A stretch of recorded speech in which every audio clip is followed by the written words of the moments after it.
We believe in the old-fashioned way. We believe you shouldn't have to drive out of town, and you darn sure shouldn't have to do it twice. Most importantly, we believe our customers should be like family. So come see us here at Luttrell's on Highway 68 in Copper Hill. Let's roll up our sleeves and make this country great again. And we are back.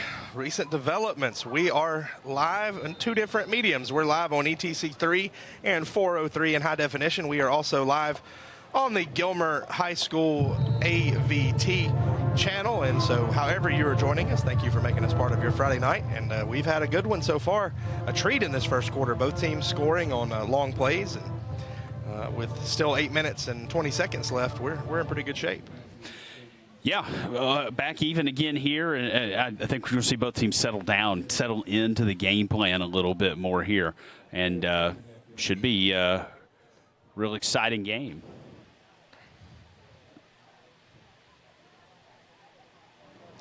Tell you, another throw that time, and it looks like they really like that play action down the seam.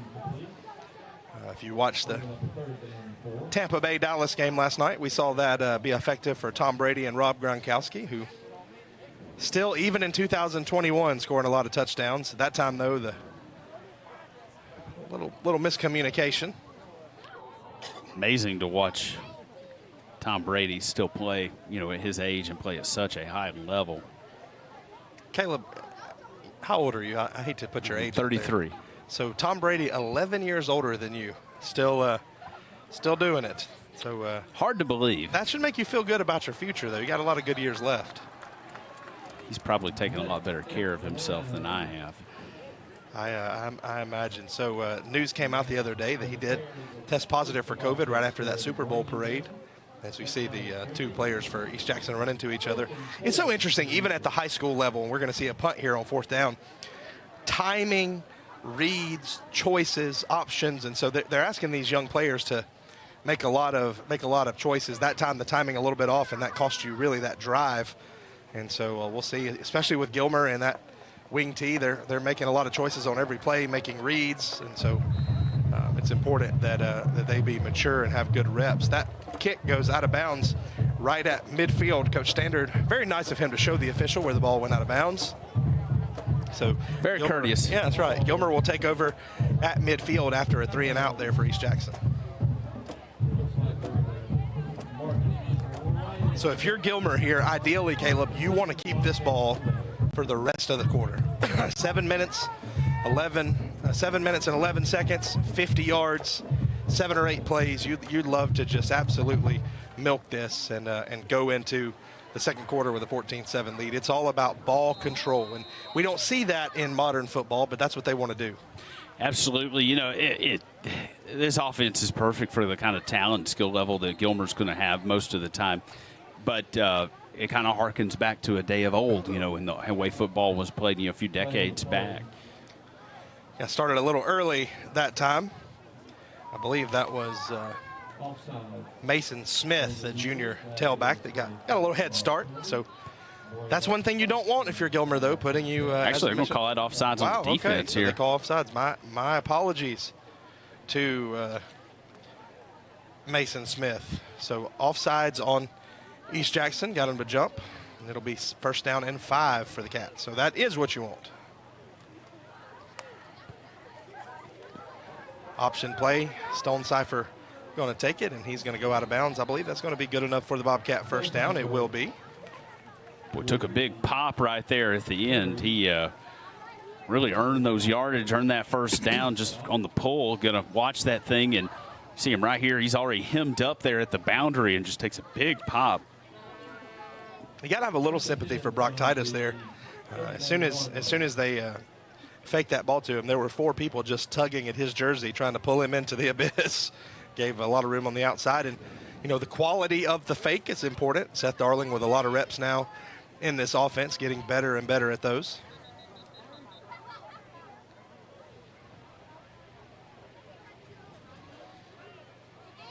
A little confusion. They're going to send Brock Titus off. Looks like an equipment issue. So in to replace him will be Wyatt Stokes, freshman fullback. First and 10 here, 6:16 left in the Shane's Rib Shack first quarter. Quarterback keeps that one. He's going to get 3 or 4 yards. Nice dive forward. Tell you, this offense at times, Caleb, looks more like a rugby scrum than it does a football game. Slow earned yardage, and it's going to be, tight, locked in sometimes. We've seen Gilmer be able to bust out of some of these runs, but they just run into that pile, and they're just kind of pushing ahead, trying to earn those couple of 3 yards, and kind of can lull you to sleep a little bit. Fullback dive, quarterback keeper. Next thing you know, you've popped one to the outside on a pitch. They've already had the ball for over 2 minutes here, or close to 2 minutes, trying to grind that clock down. And we saw there going in motion almost every play is Smith, and so kind of getting the defense. It caught him that first time, but kind of keeping them on their toes. Coach Standard has perfected this. He runs a clinic on how to run this offense. So with 5 minutes left, it's going to be 3rd and about 7.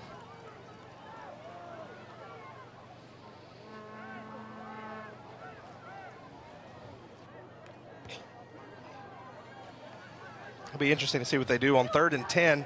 On the first drive, it was just a fullback dive. We'll see if they do that, if they let him roll out. So far, 0 pass attempts from Darling. They run out wide this time to Stonecipher, and he's going to be stopped short. Picks up about 2 or 3. So you've got 3rd and 4, 3rd and 5. You're already in opposing team's territory. We would assume that Coach Standard will go for it here. This is kind of that part of the field where, you really want to think about it here. You're on the 35, obviously too far for a field goal. In punting, you're just going to pin them real deep if you're fortunate. Otherwise, it's real easy for that thing to roll through the end zone. So Darling can pooch punt, though, if they decided to do that. But it looks like the offense is going to go out there 4th down, and they say 6 officially. So we'll see what they do here. It's going to be the first pass attempt. He rolls out. He's got a man wide open just past the outstretched arms of number 82 for the Bobcats. That is Bryson Daniel. So Daniel runs a beautiful route and just overthrown there. Well, and a great job there getting the block on the perimeter, and overthrew his man. That would have been a touchdown otherwise. And that's something you can always say about those option offenses.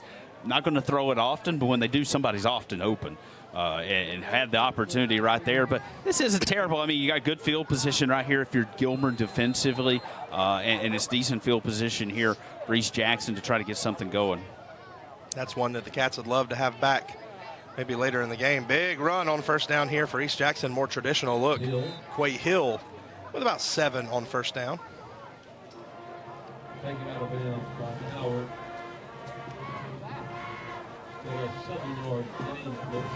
Read option there. Quarterback hands it off. I love the tackle out there. Great in space. Put that shoulder down, make a good tackle. Kyle Cowart, freshman DB out there making plays. This is a young Bobcat team, a lot of freshmen and sophomores, and they are really buying into what Coach Standard is selling here with this Gilmer program. A little confusion in the East Jackson play set up there. They're going to send a player in motion, and he will take it. He's going to have no room. Actually runs into his own blocker, Jamal Neal. By the way, Neal does take up a lot of space, so you can sort of understand that, but he had a little bit of space and then ran into the blocker and fell down. Actually pushed the blocker down and then fell. Good job of Alex Sampson there taking on the big lineman.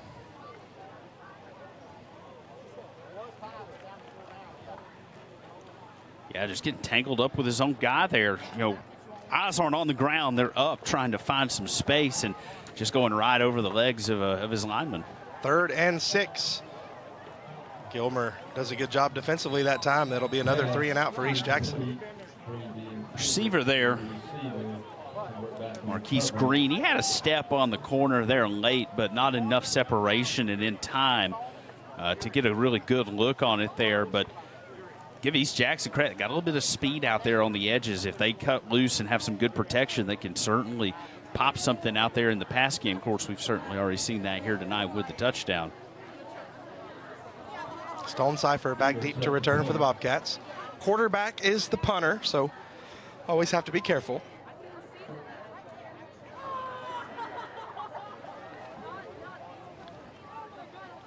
And he gets that one up in the air. No chance for a return, and that one will bounce out around the 30-yard line. We'll see where the official actually stands. As a matter of fact, right on the 30, and that's where Gilmer will take over 1st and 10. So the Gilmer defense has to be pleased. You give up that big play on the first drive, but since then, 3 and out, 3 and out. Yeah, Gilmer defense has done its job here. You get busted on the big play there for the touchdown, but since then really has limited this East Jackson offense. You know, the ground game hasn't gotten going. They've been able to disrupt the pass game when they've tried to do a little trickeration as well. So Gilmer really in a good place. If you can put a big drive together right here, you've got to feel really good about things. So 1st down for Gilmer. Brock Titus will keep it. He's got 3 yards out, or maybe 4 out to the 34-yard line. 3 yards, 33-yard line where the officials will mark him down. Brock Titus with the old school. Not only does he have a towel, it's a dirty towel back there. None of those clean white towels for the fullback. That thing's been used to wipe some blood and blow a little snot, all the things that fullbacks do. Being a fullback, you've been on the ground quite a bit, a lot of contact. I think it's getting dirty, rolling all over the place. I think my guy needs a neck roll out there just to complete the look. 2nd and 7 for Gilmer. Counterplay that time and not a lot of room. Stonecipher, though, with the spin. How about that? The little guy pushing forward, and he's going to be out close to the 1st down. He'll be about a yard short. Yeah, good effort. Gilmer's done this a couple of times here tonight where the effort has really been what's made these plays work. You see he's waiting, fighting through tackles, keeps that shoulder down, keeps moving, fighting, spinning out, and that picks up some yardage. And you're 3rd and really short now. Big opportunity for Gilmer. Otherwise, 3rd and long, major difference for this offense. Yeah, holding on to the jersey of his sophomore lineman, Nolan Price, to stay upright. That's teamwork. 3rd and short here for the Cats. They're going to hand it off to the fullback. He's going to pop through the line. He's going to keep going. Just continues to pound his way forward. He's going to be all the way into East Jackson territory. They're at about the 37, and a late flag comes in. Looks like it'll be a personal foul. I don't know, Caleb. Did you see what happened? Nah, I think it was some piling in maybe there late. Officials will discuss. It could have been a face mask, something there at the end of that. I mean, he was dragging defenders with him, so there could have been some grabbing, pulling. Like you said, that face mask, a late hit, late shot coming in. It'll be a personal foul on the defense, so we'll see on the replay if we can spot what happens. First off, a great run by Titus here. Just banging up the middle, and we'll see what happens. Just kind of sneaks in there and finds a little seam, and he's able to run right through. Great blocking downfield to spring him. And then just, boy, a lot of grit right here. He's going to bring that safety for a ride. Dragging him along with him, gets locked up. We'll see where that personal foul maybe comes in here at the end. There's number 52 maybe jumping in there on the pile late. But, boy, big run, then a 15-yarder. That's a great way to eat up a little clock and take some yardage. Titus with that short jersey, they're trying to grab his back. He's a little slippery, and he's got tailback speed out there as well. So probably be the final play of this first quarter. Gilmer in position right outside the red zone, 1st and 10. Quarterback keeps it this time, pitches it out. Nothing really doing. He'll be stopped about 2 yards in the backfield, and that'll do it for the first quarter of action. So offenses looked good at the beginning. Defense is sort of recovering after 1 quarter of play. We're all even 7-7. We'll be right back and see what the Bobcats can do in the second quarter.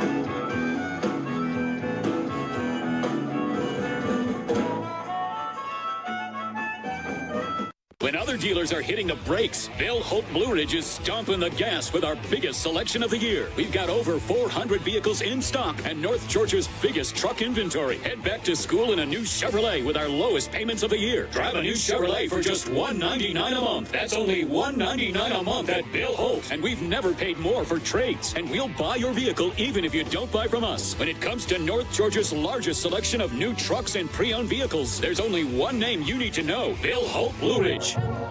Just about ready for the second quarter. Jeremy Green with Caleb Frady. A couple scores to update you on as it relates to our games here. Dawson County in this region with Gilmer 0-3 coming into the night.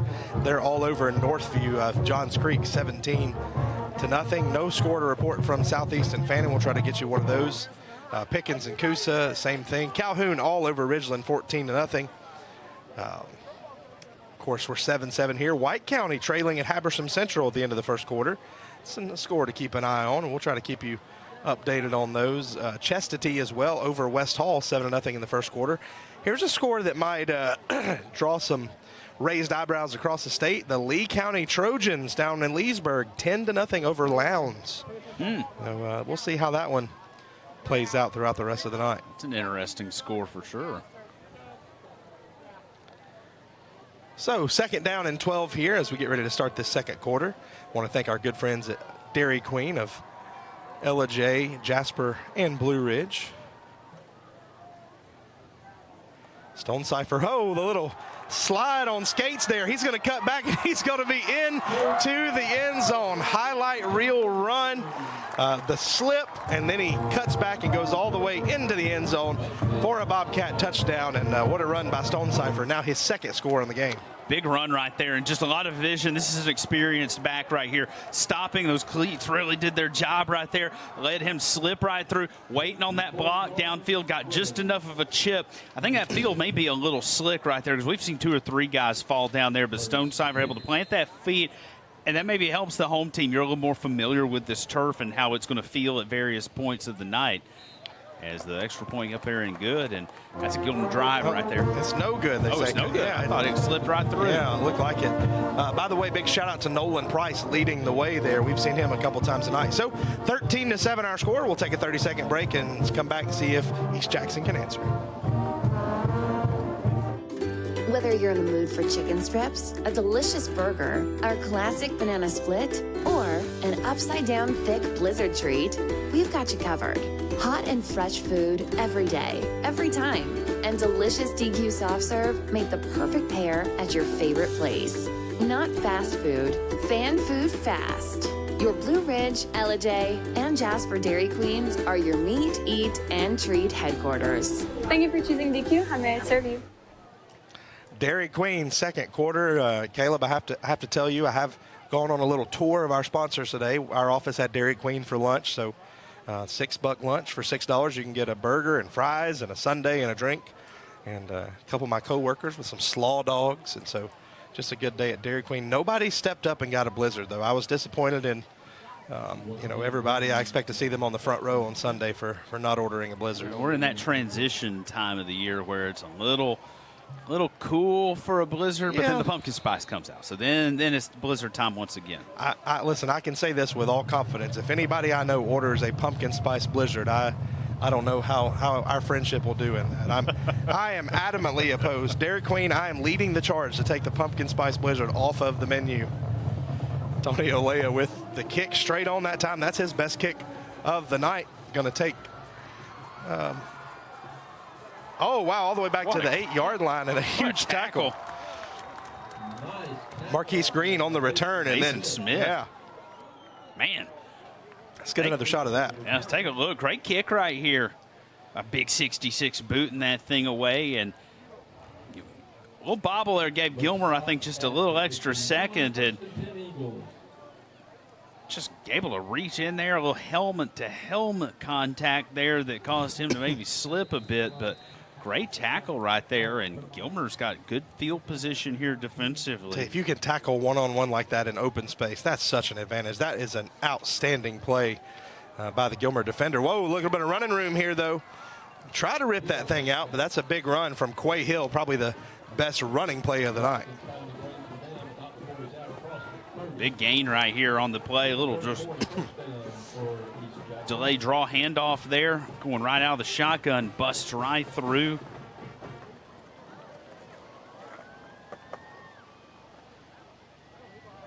"19-yard pickup there on first down. That's a good way to get the chains moving if you're East Jackson. So Eagles looking to answer that score.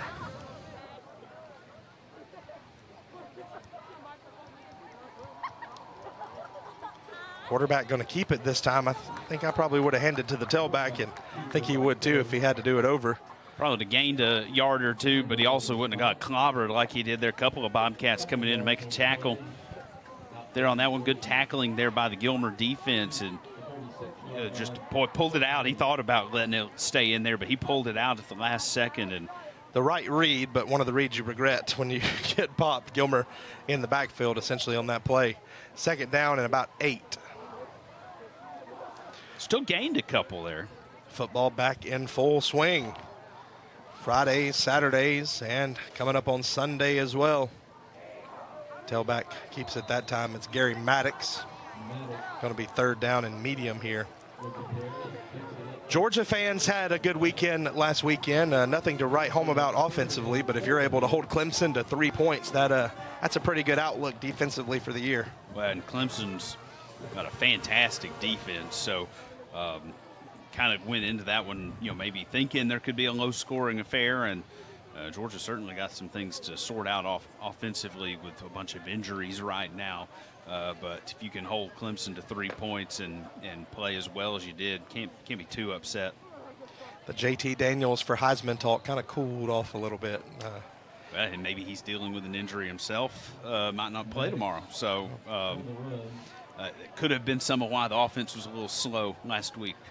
Tell you, in the meantime, what a great job by Gilmer making the tackle. So it's going to be fourth down, and it looks like the offense is back on the field. We'll go for it here.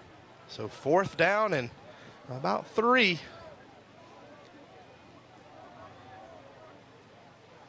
Yeah, it looks like they're just trying to draw them off sides.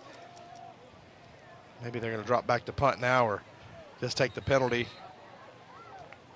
Oh, going to call the timeout. So good choice to try to draw them off sides, but they'll talk about it a little more. Will Coach Pettis and his staff. So we'll step aside for 30 seconds as well. 13-7, big fourth down play coming up. Most of us are in touch with the internet in one way or another all day long. A fast, secure connection matters. It keeps us entertained, informed, in touch. ETC cares about your connection. We know strong, reliable internet with your choice of speeds makes life better. If you need an upgrade or just have a question, get in touch. Call or visit etcnow.com today. So a quick timeout from Coach Cameron Pettis, and East Jackson sends the offense back out there. Of course, the quarterback is the punter, though, so it could be one of those little pooch punts, but we'll see. It looks like they're in their offensive set. Big fourth down and 2. They're going to run it. Gilmer tries to stack him up, and he's going to be just past that marker. Big first down run there from Quay Hill. Boy, Hill, a lot of size right there. I mean, he's a good-looking back, and he able to cut outside. Boy, about trips over his own guy. That really lost a bunch of momentum, gave Gilmer that opportunity to get those shoulders in there and maybe trying to knock that ball loose instead of really stop the momentum of the ball carrier there. But good effort there by East Jackson to move that thing forward and move the chains. It's a big lick from number 26, the sophomore linebacker Sampson for Gilmer. Gilmer flying everywhere to the ball. It's going to be another short gain, not quite to midfield. Had a pretty good hole there for a second, did Hill. We saw him slip just for a second. I think that field's awful slick here right now as we're kind of in that twilight changeover time, and had a lot of room there. Offensive line had opened up a good hole. That slip really cost him some momentum. Tell you one thing we are noticing about this line, a ton of size, but not very quick. There have been a couple times where they've been in the way, and so trying to manage that, but they are some. I would hate to cook the bacon for the team breakfast on Friday morning. I'll just put it that way. They go through some eggs for sure. Quarterback keeps it this time. That play looked out of sorts at the beginning, but he's going to be out for a first down and more. So good play that time by East Jackson. Great run, really had the defense fooled there.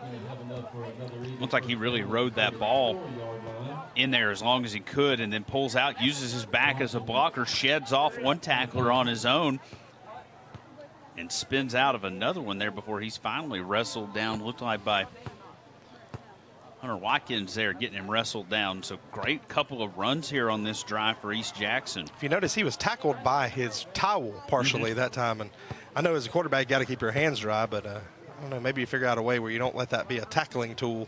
You don't want to aid the defense out. Play action that time. Receiver slips down, so they just toss down to the safety valve, and that's going to be a first down and more. Good play. Great play. Great read there, too. Gilmer peeled off with a little defense. Coach Standard thinks maybe there was a hold there. He's in the official's ear.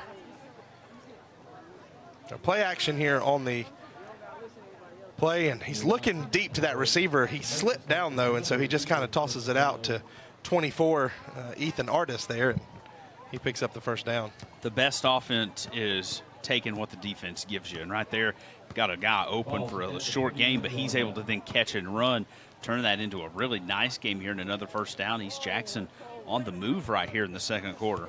Saw a shot of the Gilmer coaches there. Defensive coordinator Jeff Nelson, of course, former Pickens head coach. It's got to be an awkward first day on the job when he walks into the room. Hey, we were trying to beat you every year. And of course, last year we hated you. Well, I love you now. That's right. But this is a whole new staff. A few returning coaches. Of course, Paul Standard, the head coach. Jeff Nelson, as we mentioned, defensive coordinator and defensive end. By the way, I love this. Coach Standard is the head coach, also coaches quarterbacks and fullbacks, the master of this offense. Of course, his son, PG Standard, the offensive coordinator, coaches running backs. Drew Gaddy, as we see a big run there, and Ashley DeWitt, coach the offensive line. Jeff Thurman, of course, a familiar face here in the Bobcats, a baseball coach, coaches the receivers. Mark Adams, the defensive line. Patrick Daly staying on the staff to coach outside linebackers. Eddie Marietta, special teams coordinator and inside linebackers, and Heath Hinton coaches the defensive backs. Very, very talented coaching staff here for the Cats. Coach Standard's really put a good group together, a good group of men to work with these young men out on the field. Third down and 3, another big play on this long drive. Quarterback keeper, he's going to have the first down and more. Touchdown saving tackle out there. I believe that's Brock Titus. He had a head of steam. Baited, I think, the Gilmer defender in right there. Held it long enough where he thought that ball was maybe going to come across on the sweep. Saw exactly where that defender was going to go and just took it straight upfield for another first down. That was Hunter Watkins, by the way. Titus there to clean it up. But Hunter Watkins with the big touchdown saving hit. And so really East Jackson taking a page out of Gilmer's book here. They've held this for almost the entire second quarter now. Slow and steady. 5 minutes left. Quarterback keeps it again. Another head of steam, and he's popped inside the 5-yard line. That's Tarantino. A lot of tackles by the defensive backs. That's not what you want. Well, just a little bit of power football right here. Same play again. Gilmer bites on that fake sweep. Quarterback just takes it up himself, and I mean, just shy of another first down. Could get a first down here and reset the chains inside the 5. Taylor Curtis, the freshman out there at linebacker, getting caught in a blender. They're asking him to play linebacker and be the place kicker. So tough night there for a youngster. Second down and 1. Quarterback keeps it again, and he is almost to the goal line, just a little bit short. It'll be first and goal, East Jackson. Quarterback gives it off this time here and just power football. Or excuse me, kept it. Good fakes there. So Tyler Crow taking this drive on his shoulders. This time he'll hand it off, and they will be in for the touchdown. East Jackson with 6 on the board, and it is the tailback. It's a different back that time. I believe that was number 2. It was Gary Maddox. Yeah, so not Quay Hill, but Gary Maddox with the score. That's an 85-yard drive right there for East Jackson. Really, like you said, taking a page out of Gilmer's playbook there. Primarily on the ground, too. We saw the couple of passes there, one of which is the nice little swing pass out of the backfield there for East Jackson, but otherwise a powerful ground game. That offensive line you mentioned, a little slow, but able to really block well, and East Jackson took full advantage there. So big extra point here, 13-13 tie right now. And it is, I believe, no good. We'll see if he snuck it in there. Oh, he did sneak it just inside that right upright. And so now East Jackson with the 14-13 lead. So back and forth we go. Good matchup here in Huff Moses Memorial Stadium. We'll see what Gilmer can do. 3:53 left in quarter number 2. Years of dedication, sacrifice, desire. It's all come down to this one moment. Game day. Where only the strong survive, and the warrior with the best barbecue sauce always wins. Shane's Rib Shack, where every day is game day.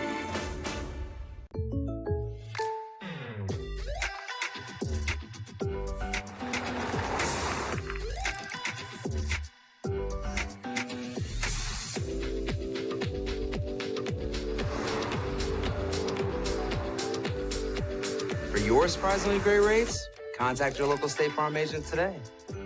If you want the real deal, call State Farm agent Chris Wong in East Ellijay today.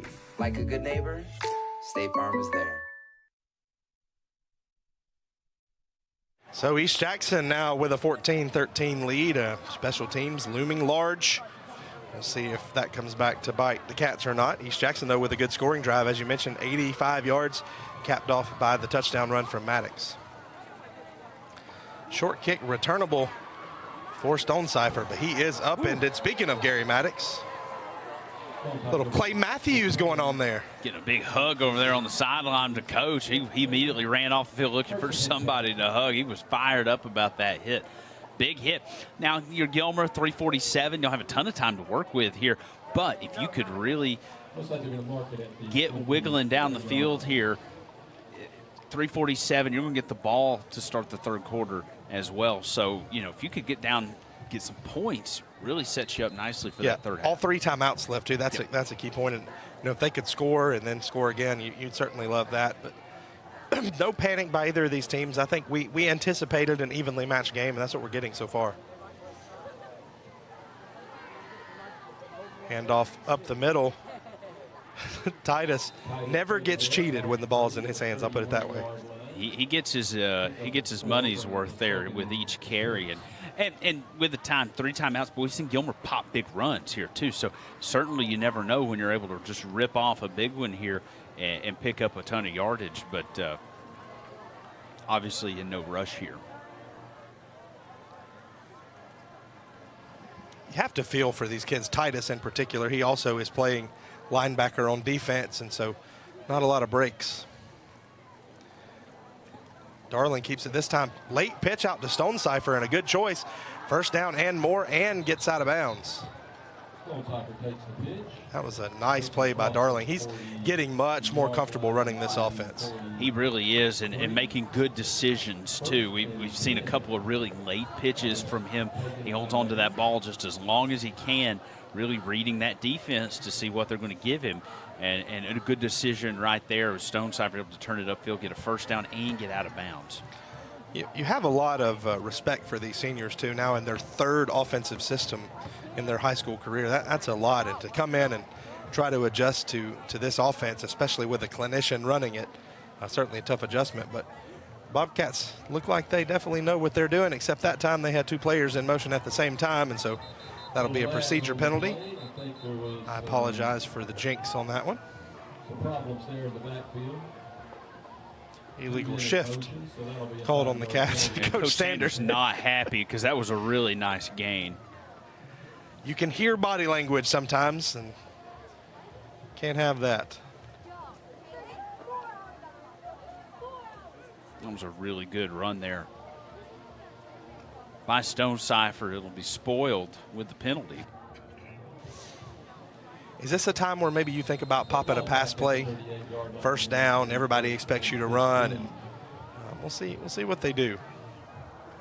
missed a big opportunity for a score earlier in the game. Only seen that one pass attempt so far.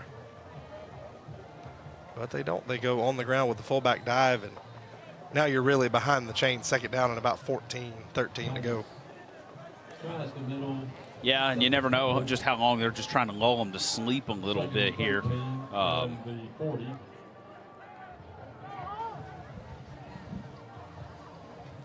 2:20 left, clock continuing to run. As we mentioned, the Bobcats with all 3 timeouts.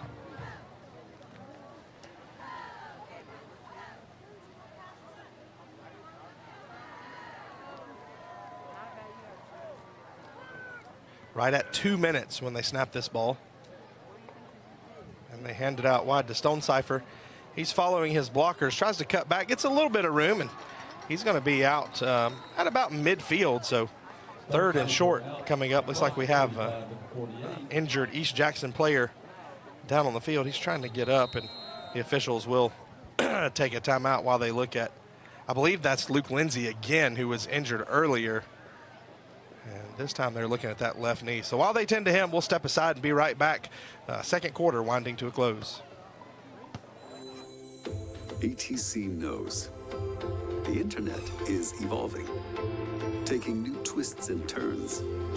As we add our input, make our choices, and follow the light that connects us all.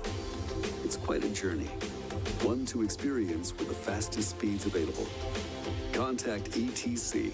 Connect to the internet speed that suits your journey, and enjoy the ride. So Christian Oglesby, the injured player right there, we couldn't see his number from across the field, but he is okay. They're going to tend to him over on the bench. Certainly hope he'll be okay. In the meantime, the clock stops for the Bobcats, 3rd down and 5 from about midfield. Kind of a fortuitous break there a little bit for Gilmer. They had not called timeout, and was going to let the clock run a little bit there. So the stoppage of the clock lets Gilmer kind of think about what they want to do offensively here on a big 3rd down. So 3rd down and 5, it will be a passing play. He's got a man wide open, throw and catch, and tried to stop on a dime there. Did Dominic Tarantino, but that's good enough for a Gilmer first down. Big pass and catch right there for the first down, and just look at this replay, just clean pocket. Knew exactly where he wanted to go with that thing, wide open there. And one of those things, if he just kept running, you know, he would have, you know, the stopping, you lose all your momentum and slip and fall. If he would kept coming, he had a corner there. Don't think he'd have beat his man to the end zone, but he would have at least got out of bounds and could have stopped the clock without Gilmer having to use one of these timeouts. Yeah, I think he felt Maddox coming there behind his back, wanted to stop on a dime and then cut back. But as we mentioned, that turf a little bit slick, and so he just slides backwards. Didn't look really graceful, but hey, it's a big first down. And I tell you what, for a team that's only their 2nd pass attempt, they really looked like they knew what they were doing right there. That was a really good looking pass, developed well, clean pocket. Quarterback knew what he wanted to do with the football. There was no hesitation, and his receiver is wide open there in Tarantino. So exactly what you were looking for there for Gilmer. Get a big gain, big chunk play there. Get the first down. You're down to the 32, and you got 1:17 left. With this offense, you're kind of back even where you want to be here. You can run the ball, get that clock to moving a little bit more. Ideally, you want to just run this clock down here and try to get in the end zone with just a matter of seconds left. So 1st and 10 Bobcats. Trying to sneak into that red zone here. A little bit different look to it that time, but they pitch it to Stonecipher, and he's going to get out of bounds, and a huge gain for Gilmer. Boy, just another great decision there by Darling. I mean, he just pulls that ball, quick pitch. He immediately knew where he wanted to go, reading that end. And Stonecipher just does a great job getting downfield, taking that hit, getting out of bounds, stopping the clock here. The Gilmer Bobcat alumni section down there trying to scatter a little bit. It's a new program they have, and still some athleticism down there on that sideline to scamper out of the way. Also the potential for some torn ACLs, but we won't mention any names about that crew down. It's a ragtag bunch for sure. Stonecipher looking for some running room, cuts it outside, picks up a block. He's going to be down inside the 10, out of bounds at the 5. Bobcats in good shape here, still with a minute left to go. And so Gilmer now, exactly as you mentioned, trying to score and run the clock out, and they are doing a great job. Stonecipher with just really good vision. I mean, he's watching where he wants to go, watching those holes develop, slicing his way through that defense, waits on those blocks as long as he has to, and then really turns the jets on once he cuts outside. And he's a speedy little back. Yeah, Mason Smith was out there sort of a lead blocker. He was kind of turned into a pinball. He blocked one guy and another guy came and knocked him down, but he's able to get in the way so Stonecipher can cut out. First and goal for the Cats, trying to get lined up correctly. They're ready to go. Should see a lot of Brock Titus here. Oh, Darling going to keep it himself, and he scampers into the end zone. Way to call your own number, Seth Darling, and the Cats score again. What a play from the quarterback. Beautiful 5-yard run there. Just keep it. Haven't seen the quarterback keep it many times here tonight. Jumps into the end zone, gives Gilmer the lead back here with 54 seconds before the end of the half. We talked about how much more comfortable he's looking, and that time the perfect read to keep it himself. Everybody thought Titus is going to get the ball. He pulls it and scampers in.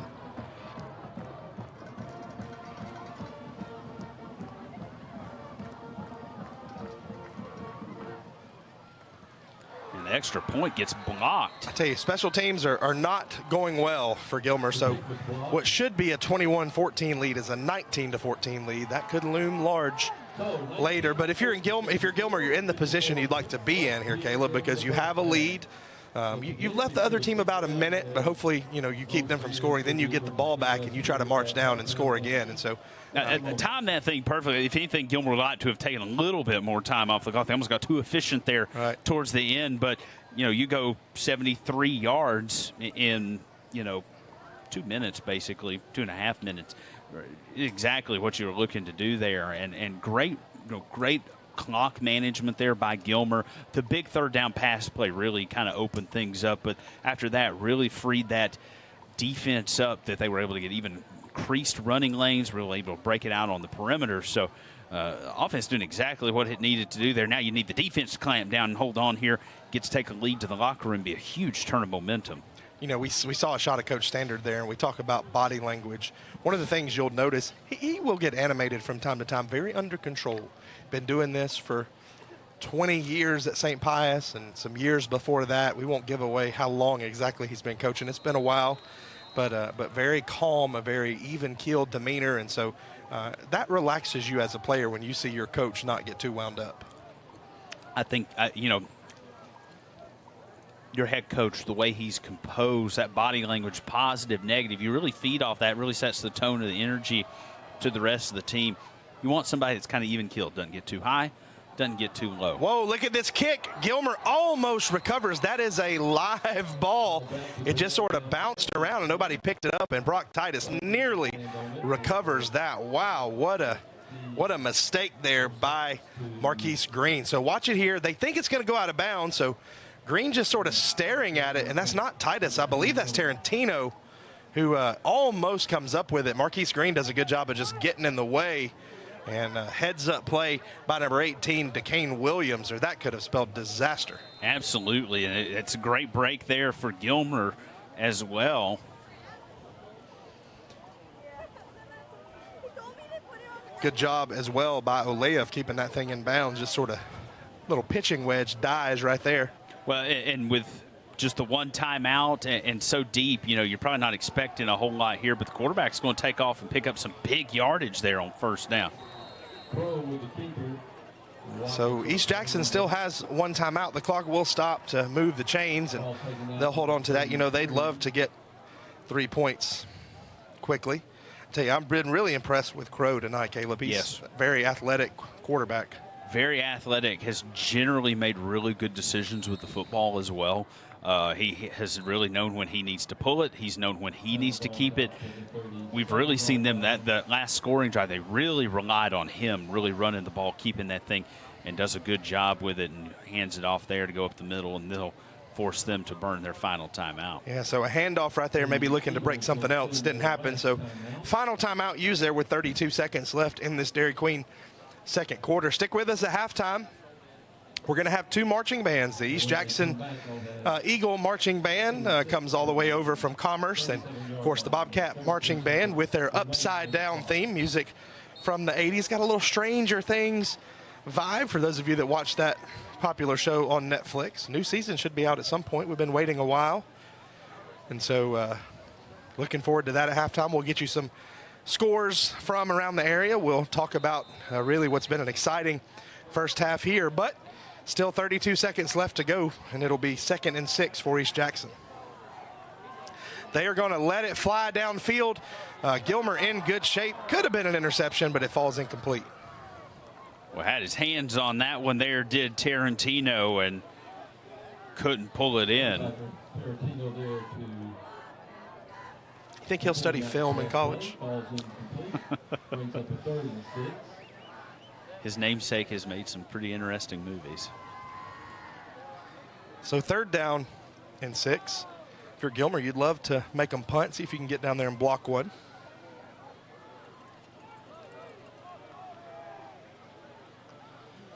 So that Gilmer defense, especially in the secondary, has to be paying attention. That's going to be an incomplete pass there from Crow. It'll be 4th and 6, and so interesting choice here. You can try to punt it away, hope it doesn't get blocked. You can try to run one more play. But if you don't get the first down, you have Gilmer good field position with a few seconds left. So if you're Coach Standard, do you put the all-out block on here, or do you try to set up a good return for your speedy back? It's a tough call. I'd maybe see if you could squeeze a return right here with so little time, and still got a couple timeouts. So if you could get a good return and get some good field position, got a couple of cracks at it. So it looks like they do have a return set up. There's going to be a penalty flag, though, before it starts. That one would have been returnable for Stone Cipher, but false start, so back it up 5 more yards. Maybe that makes Coach Standard think about the block a little bit more. Going to be punting from about the 25-yard line, I believe, is where Crow will have his feet. Now I'd probably maybe reconsider that, yeah. So they're going to push him back. His foot will actually be on the 20 as he kicks this time. 4th and 11 now. 4th down and 11. They send a couple of people, but what a great high arching kick. Stone Cipher, though, is under it looking for the return. He's got a little bit of a crease, and he'll be taken down about the 44, 45-yard line.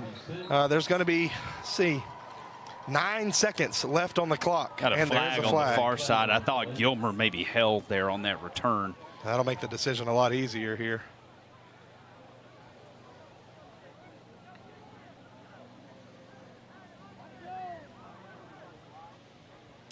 There's always the temptation in these situations. You have a lead, but then you think, man, what if I could pop one? And so now, though, with this penalty, it seems like we'll probably be just taking a knee and headed to the locker room.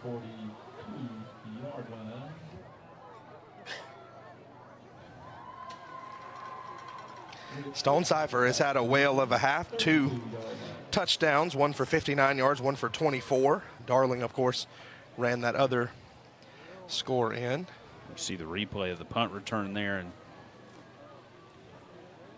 getting drugged down by his collar there. It's a Gilmer penalty that backs him up. Looks like it's going to be marked off. That is a hold there from the 40. Well, the Cats have the ball at the 30. So finally we are going to put the ball back at the 30-yard line. Coach Standard, we suspect, will be content for maybe a handoff or even taking a knee.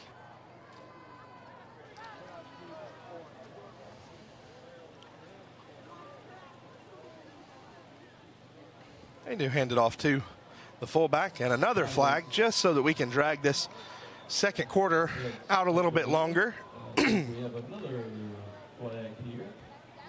One more shout out to our sponsor, Dairy Queen. If they're going to drag it out, we're going to make sure that Dairy Queen gets the bang for their buck for sponsoring this second quarter.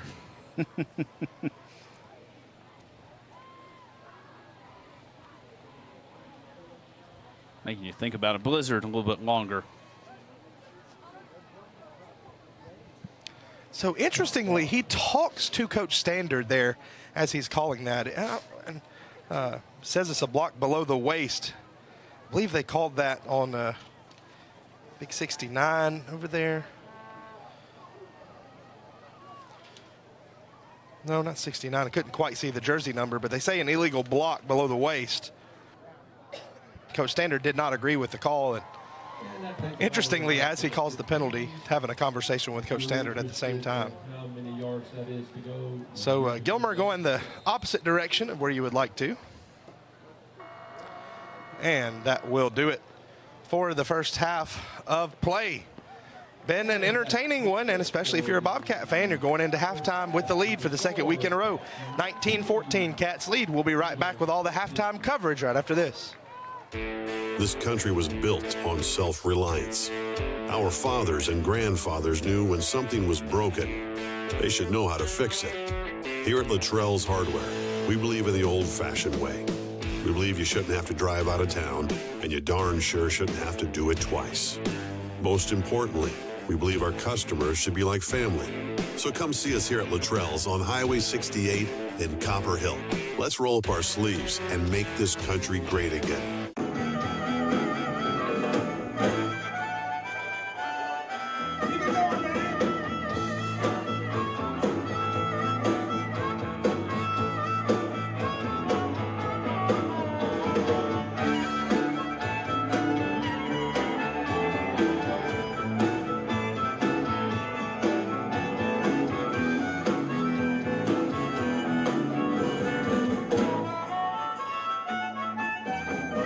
When other dealers are hitting the brakes, Bill Hope Blue Ridge is stomping the gas with our biggest selection of the year. We've got over 400 vehicles in stock and North Georgia's biggest truck inventory. Head back to school in a new Chevrolet with our lowest payments of the year. Drive a new Chevrolet for just $199 a month. That's only $199 a month at Bill Hope. And we've never paid more for trades. And we'll buy your vehicle even if you don't buy from us. When it comes to North Georgia's largest selection of new trucks and pre-owned vehicles, there's only one name you need to know: Bill Hope Blue Ridge. And we are back. It is the Luttrell's Hardware halftime show. Getting ready to entertain you is the East Jackson Comprehensive High School Marching Band. I love it. They've got a football player out there marching with a sousaphone, and so we're looking forward to being entertained by the East Jackson Marching Band. We'll send it down to the field and the drum majors, and then we'll be back right after they finish.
How did they disappear?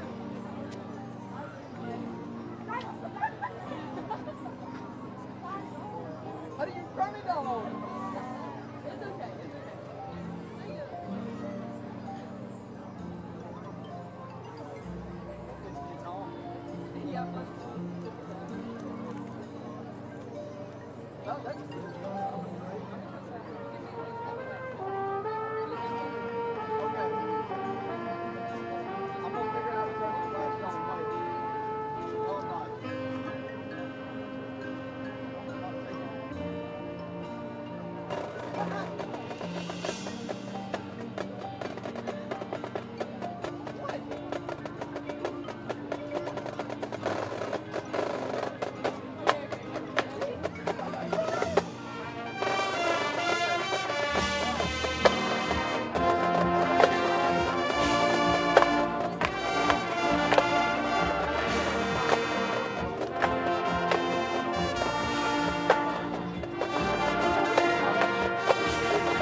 The band is under the direction of Jonathan Bagley and Rebecca Hurd.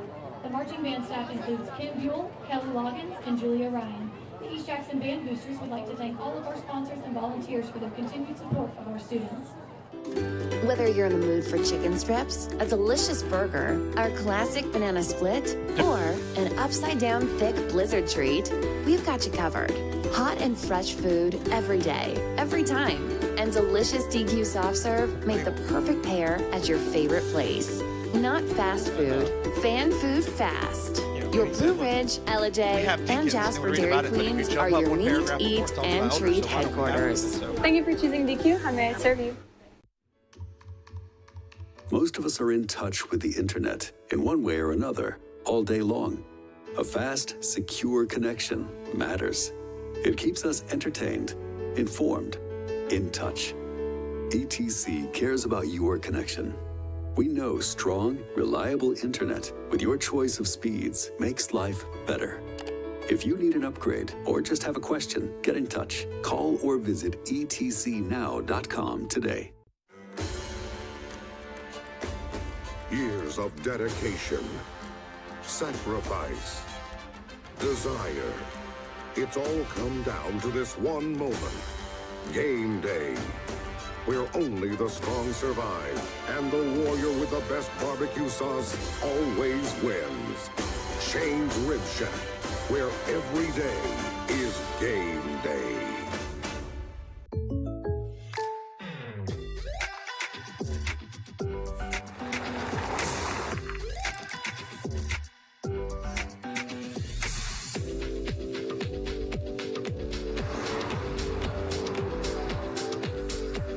For your surprisingly great rates, contact your local State Farm agent today. If you want the real deal, call State Farm agent Chris Wong in East Ellijay today. Like a good neighbor, State Farm is there. ETC knows the internet is evolving, taking new twists and turns. As we add our input, make our choices, and follow the light that connects us all. It's quite a journey, one to experience with the fastest speeds available. Contact ETC. Connect to the internet speed that suits your journey, and enjoy the ride. Welcome back to the Luttrell's Hardware Halftime Show. Jeremy Green here with Caleb Frady, and we are just about ready to head into the Upside Down. The Gilmer High School Marching Band set up, and the drum major is just about ready, so we will send it down to the field, the Gilmer High School Marching Band.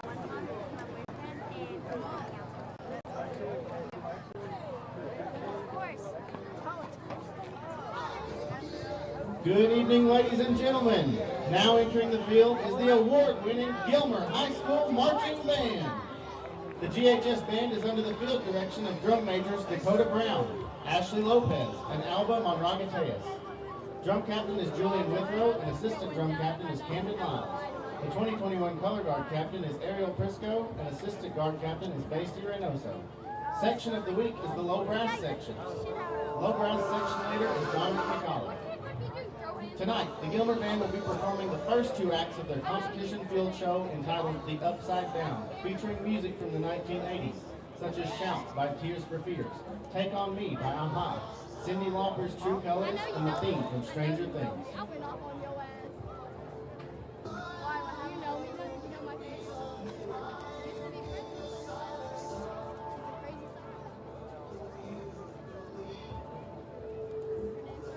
And now, let's welcome the award-winning Gilmer High School Marching Band.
I got one house.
Trails Hardware halftime show has been entertaining. We got to see both marching bands. Gilmer took us into the Upside Down once again. We appreciate all the work that goes into developing these halftime shows, and the marching band's probably appreciating the cooler weather tonight, Caleb. Having marched in the Gilmer band for a couple of years, those uniforms get incredibly hot, and the winter late fall games, you feel a lot better in those big, thick wool uniforms. So let's talk about the game. East Jackson, 60-yard touchdown pass there in the first quarter, a couple 3-and-outs. Gary Maddox punches it into the end zone. Of course, they punt right there. So you have to be happy if you're Coach Cameron Pettis with that performance as well. East Jackson has not looked overmatched. They played really well. You especially have to tip your hat to Tyler Crow. I'm very impressed with his play. I mean, the quarterback's been making really good decisions. He's incredibly athletic. They really found another gear offensively when he started running the ball a lot more. When he's handing off, which he's making good decisions with the football, they've got a really good ground game, but he's just another dimension, another layer to have to defend for this Gilmer defense that's shown a little bit of struggle trying to slow them down at times. So also got a beautiful touch on the ball when he's put it in the air. They found some wide open receivers. They got a lot of speed on the outside. So East Jackson has played really well here tonight. Been impressed with them. Yeah, there you see a shot of the pit, neon night. So that's why you see all those pink and yellow and green and Barrow and Mom and Dad's hunting vests and everything else. So you can't miss the Gilmer student section tonight. Let's talk about the Bobcats, though. 59-yard touchdown run from Stone Cipher, followed by a turnover on downs. They missed that pass that probably would have been a touchdown pass. 24-yard touchdown run from Stone Cipher, a missed extra point. The 5-yard run from Darling, another missed extra point. So we talked about special teams, penalties, some of those things you want to clean up. But overall, Gilmer has to be happy with the way that they have moved the ball, maybe not controlling the clock the way they want to, but constantly moving up and down the field. Yeah, I think you're right. They have not just sat on that thing and eaten a ton of clock. They have had a really nice drive early where they were able to just grind that thing down, take up a bunch of time, but they've scored in big pops here. Big 59-yard run to open the scoring for them. Turnover on downs here so far tonight, a 24-yard run. It's been a little bit back and forth, but then just a perfectly executed last drive there before the end of the half. Get the ball back with 3:47 to play play, go all the way down the field, score with 54 seconds left, hold them to punt. Now you get the ball back to start the second half. You're 100% right. Gilmer hasn't just dominated that time of possession, but they've been efficient. They've converted when they've needed to convert. They've hit the pass when they've needed to pass. Otherwise, they've just kept that ball on the ground. Really, really impressed with the quarterback play. Great decisions being made with the football, where that thing needs to go. And Gilmer's tough. I mean, that offensive line's blocking well. Gilmer's tough running. I mean, they get the ball. They are not going to go down easy. So this is a gritty football team. Yeah, something else to watch. That field very slick. We've seen it. We saw Tarantino. Dom Toretto is the lead character of Fast and the Furious. My apologies to Dominic there. Dominic Tarantino on that reception slip. We saw Stone Cipher on that touchdown run kind of skating a little bit. We saw an extra point attempt. The kicker falls down, and so that's something to watch. But if you're Gilmer, you've got to clean things up. If you can go and you can get a 5 or 6, 7 minute touchdown drive here, take a 2-touchdown lead, you really feel good about where you're at. But no mistakes. You talked about Darling and his decision making. You love where he's at so far. Absolutely. I mean, he's got a great touch on the ball. We've seen him put it in the air a couple of times. Really well-designed pass plays where the line blocked really well for him and he had a receiver open. But this offense is going to, its bread and butter is getting the ball on the ground. And they've done a really good job tonight playing clean football, turnover-free. Penalties have kind of came in some inadvertent times, put them behind the chains, but have held on to the football here tonight and made just really good decisions. He knows when to pull, when to pitch. He's had some really beautiful pitches, has held on to that ball just as late as he possibly could a couple of times, and has taken it himself. And he knows who his playmakers are, and he knows who he can trust, and he gets them the football. Yeah, shout out to Brock Titus as well, getting those dirty yards. A couple of scores of interest. Fannin leads Southeast Whitfield 35-0 up there, and so they're trying to get the ball moving back in the right direction after being shut out at Sonoraville last week, and so good job by the folks up there in blue.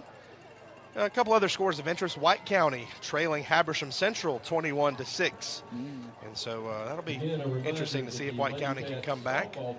Dawson all over Northview 45-0. Dawson 0-3, looking to pick up their first win of the year. Heritage, the Generals down in that Region 7 Quad A, trailing Christian Heritage 14-13.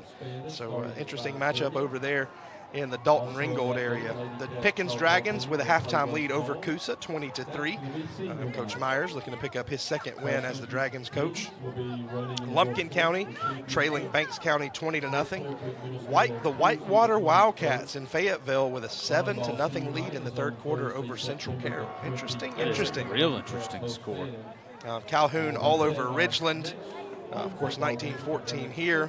So trying to keep you updated on any of those scores. Lee County 24, Lowndes 7 at the half. The fighting Jamie Dubose is down there in Valdosta trying to figure out what's going on. Fitzgerald 9-0 over Dodge County. Colquitt County 20-6 over Valdosta. Rush Preps Bowl. Yeah, Haralson County 30-0 over Model. This one will be interesting to the folks here. 28-0 at the half. Chestatee over West Hall. That'll be 2 wins in a row for the War Eagles. Cedartown all over New Manchester, 35-0. So we'll try to keep you apprised of all those situations throughout the night. But we're just about ready to get the third quarter started here. Bobcats will receive. Stone Cipher back deep, looking to try to get this started. And we have seen some really explosive kick returns so far. Yeah, we've seen some good speed from these runners here several times, and we've seen some go out of bounds here too, and some questionable decision making as well. But when they've gotten good return lanes, we've seen some good running.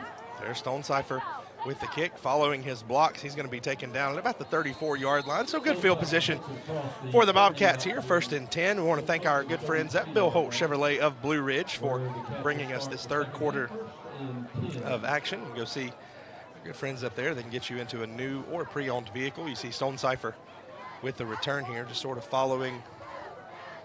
I believe that's Hunter Watkins he was following there.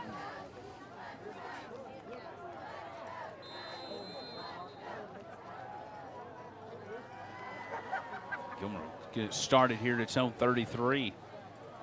So what kind of halftime adjustments they've made.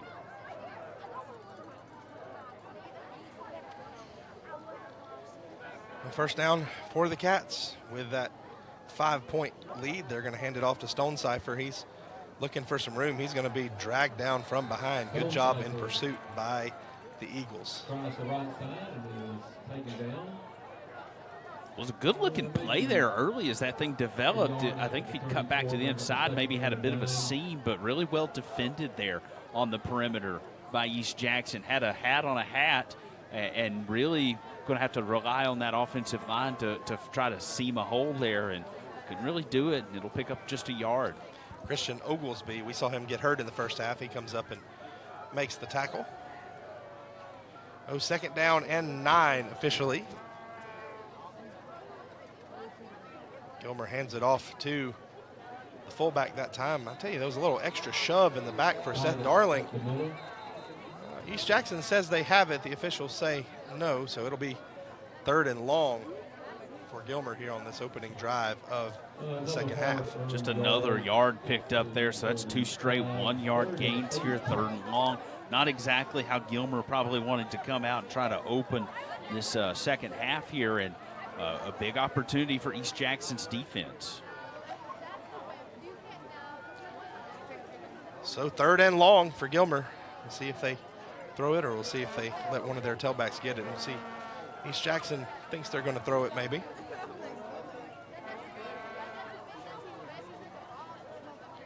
Instead, they hand it off to the big fullback.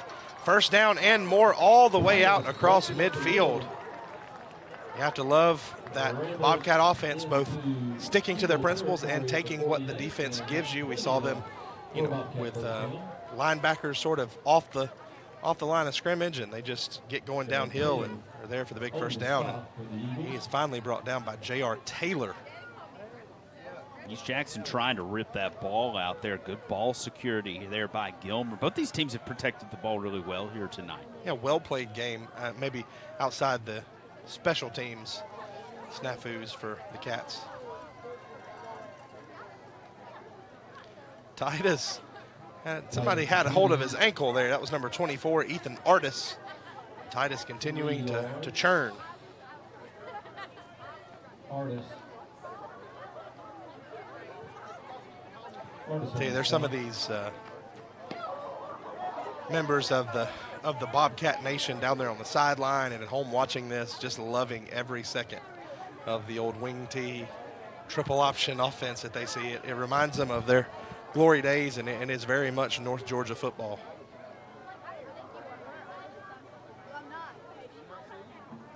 Second down and 7. Titus hops over a couple of defenders, and his forward progress will be stopped. You talk about making the Bobcats proud. I've talked with a former offensive lineman that would love to be blocking in this offense, because this is definitely an offensive lineman's type of game. Pulling and trapping on the blocks and opening up some holes for those backs. So you look down at that clock, already to the 8.5-minute mark in this 3rd quarter. Gilmer chewing up the clock.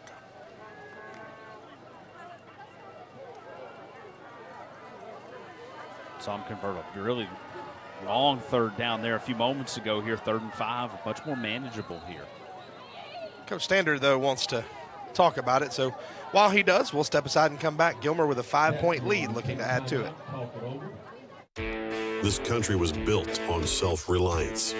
Our fathers and grandfathers knew when something was broken, they should know how to fix it. Here at Luttrell's Hardware, we believe in the old-fashioned way. We believe you shouldn't have to drive out of town, and you darn sure shouldn't have to do it twice. Most importantly, we believe our customers should be like family. So come see us here at Luttrell's on Highway 68 in Copper Hill. Let's roll up our sleeves and make this country great again.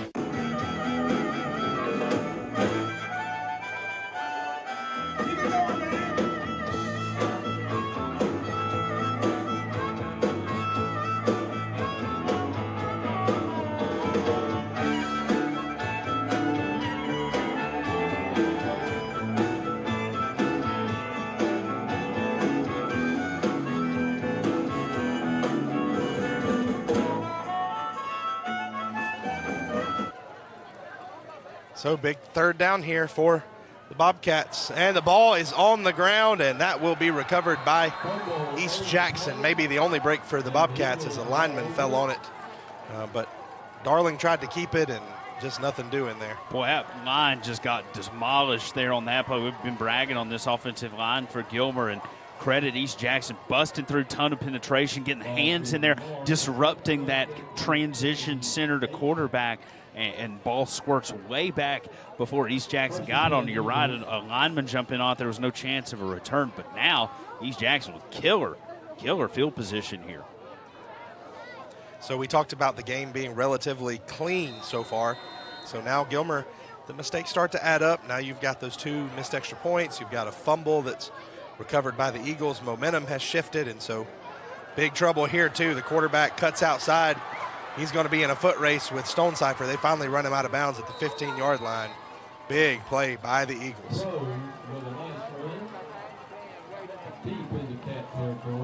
Coach Standard is heading under the tent to talk to his offensive unit. Coach Nelson looking over the defense here. And so this Bobcat coaching staff not thrilled with the direction so far, but it looks like maybe there is a flag because everybody's backing up.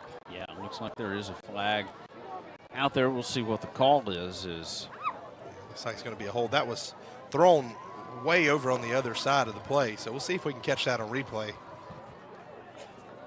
This will bring it back 10 yards from the spot of the foul, putting the ball at the 41. So this was a great keep by the quarterback and a good block on the outside. It looks like probably the hold will be out there where the receivers were. And another good decision. You saw him. Yeah, you see that hold right there. He threw his hands up immediately like I didn't do anything. Yeah, they got Marquise Green, not a lot, but how about the Bobcats on that play all the way in the backfield? Quarterback couldn't get away that time. So huge break there, like it was going to be 1st and 10 from the 15. Now 2nd and long from nearly midfield. Great defense there that time by Gilmer.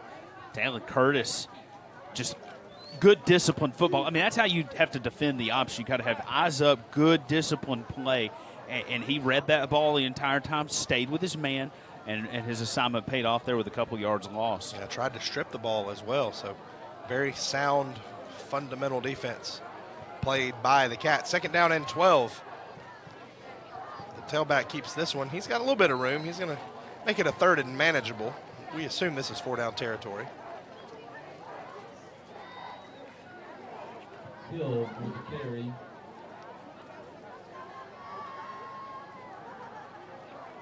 Right away on the spot. We have a 3rd down and 6 now facing the Eagles. Third down and 6 for East Jackson. This Bill Holt Chevrolet 3rd quarter flying by. Gilmer held it for about 5 minutes, and now East Jackson's had it. Quarterback keeps it. He was almost tackled in the backfield. Squirted away there from 56, I believe, for the Bobcats. I missed the number. It was 58. Herschel DeFore. Lead the Eagles with a 4th down and a couple here. I have a feeling they'll be going. And then he is finally tackled. He's going to be about 2 yards short, they say. So 4th and 2, 4th and a long one maybe upcoming. Big play here in this ball game. Absolutely. So here we go. Trying to get Gilmer to jump. They almost do, but able to rock back. Here we go. They're going to hand it off to the tailback, and he is good for the 1st down. Good run by the Eagles. Just enough for the 1st down around the 29. Yeah, just a good play right here. Just a good decision. Needed just a 1-yard gain right there. Hand it off to Maddox. Nice little 1-2 punch with Hill and Maddox at tailback. A little bit of differences too. Maddox kind of your little bowling ball. He's going to just really slice in there. And Hill just, boy, powerful runner. Quarterback falls down that time. That turf, Caleb, we'll have to ask some of the Gilmer coaches about what's caused that, whether that's a humidity thing, what's going on. But he just falls straight down. I don't know if that was the turf that time or maybe just some contact. But ankles just went sideways out from underneath him there. The ball was on the ground for a minute, but he's able to land on top of it.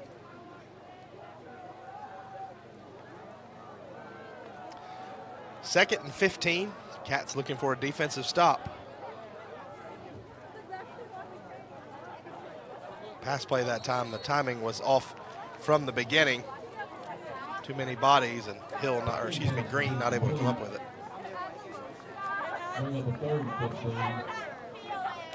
So, Kayla, put yourself in Cameron Pettis' shoes here. 3rd and 15.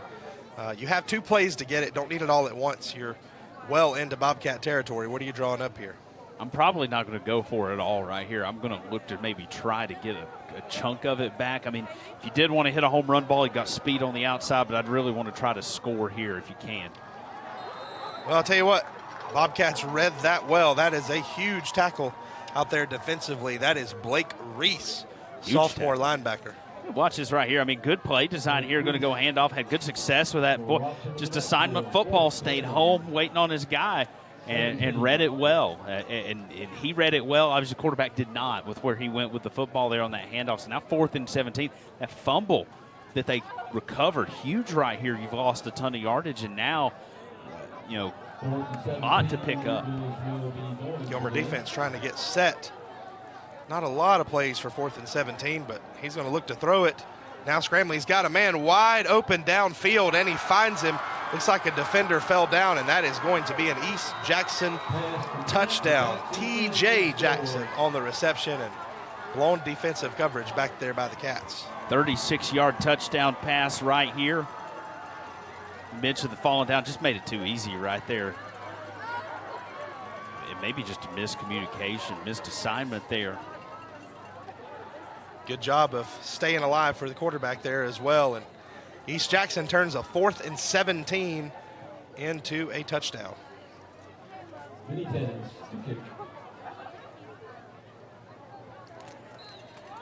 Another player slips down there, but the extra point is up and good. So 21-19, East Jackson leads. We'll see what Gilmer can do to respond right after this break.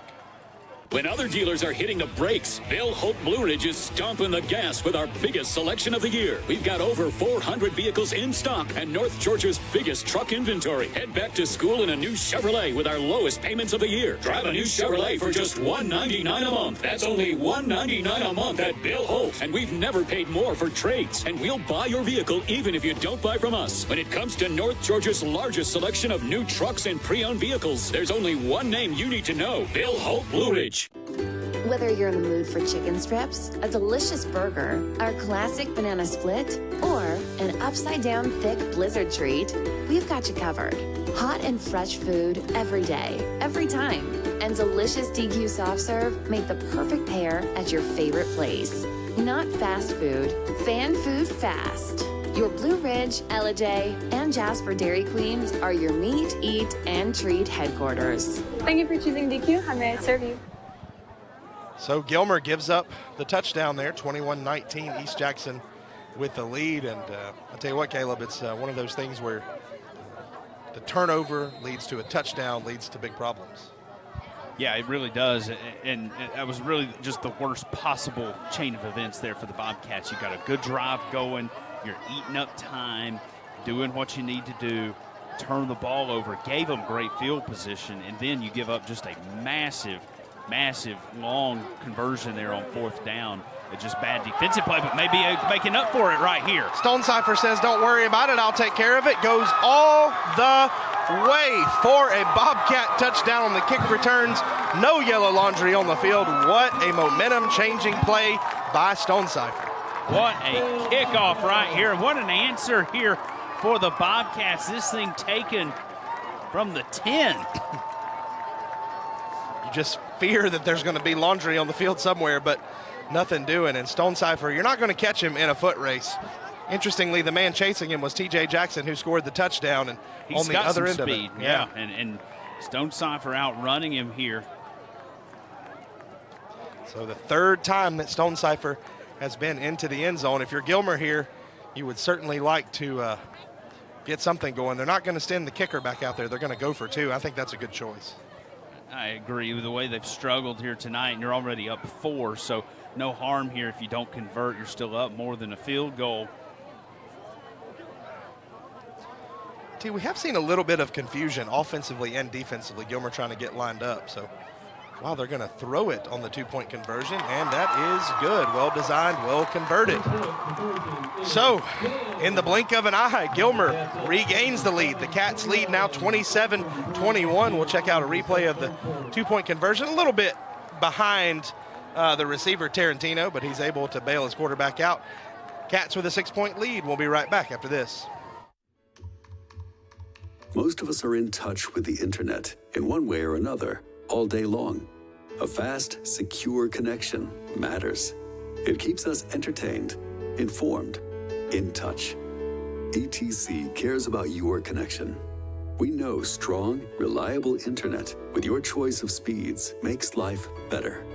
If you need an upgrade or just have a question, get in touch. Call or visit etcnow.com today. Years of dedication, sacrifice, desire. It's all come down to this one moment. Game day. Where only the strong survive and the warrior with the best barbecue sauce always wins. Shane's Rib Shack, where every day is game day.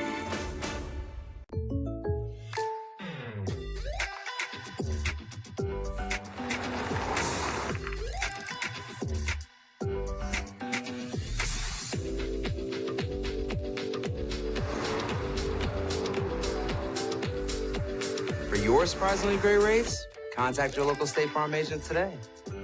If you want the real deal, call State Farm agent Chris Wong in East Ellijay today. Like a good neighbor, State Farm is there. ETC knows the internet is evolving, taking new twists and turns. As we add our input, make our choices, and follow the light that connects us all. It's quite a journey, one to experience with the fastest speeds available. Contact ETC.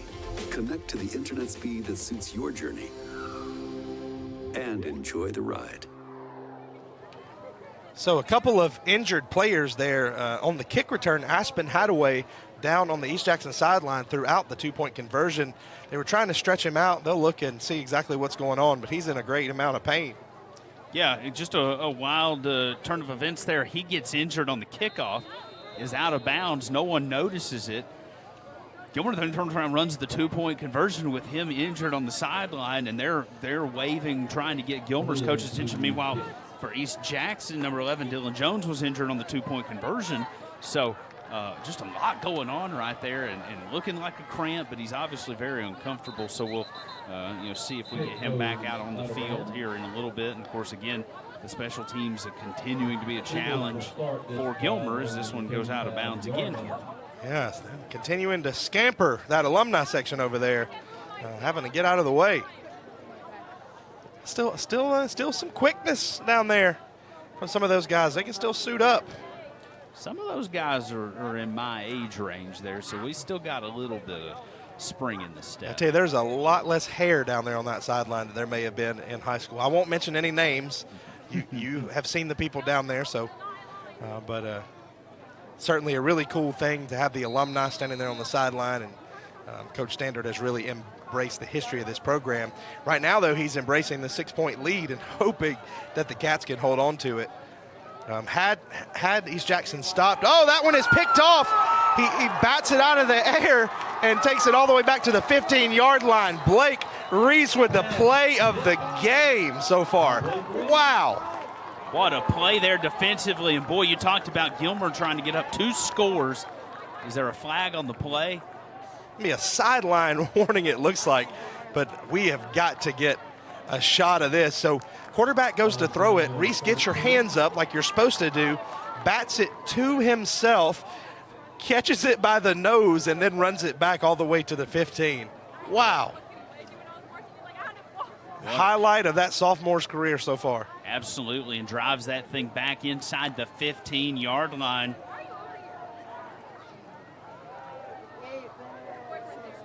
So this is the moment in the game for Gilmer where you have a chance to make this a 2-score game and then, salt that clock away in the fourth quarter. So the Cats will be looking to convert here. Great field position here from the 14, trying to get up 2 scores here.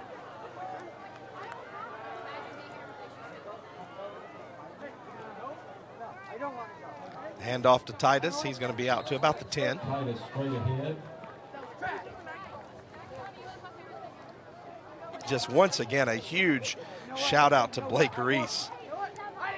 The tip to himself for the interception. The only thing that could have made that any better is if he had returned it all the way. He came close. If you're Tyler Crow, you've got to be thinking, there's no way that just happened. Shout out to Coach Nelson, though. That's one of those fundamental things they teach. If you can't get to the quarterback, get your hands up.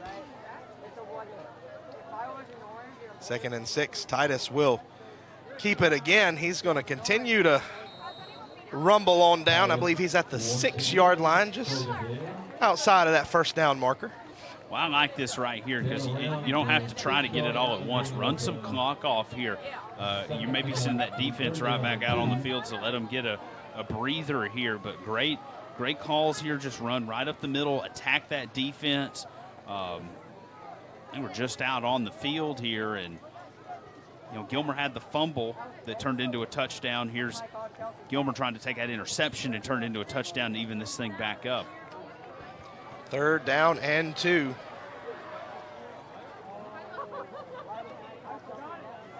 See if they call Brock Titus's number again or if they throw something different.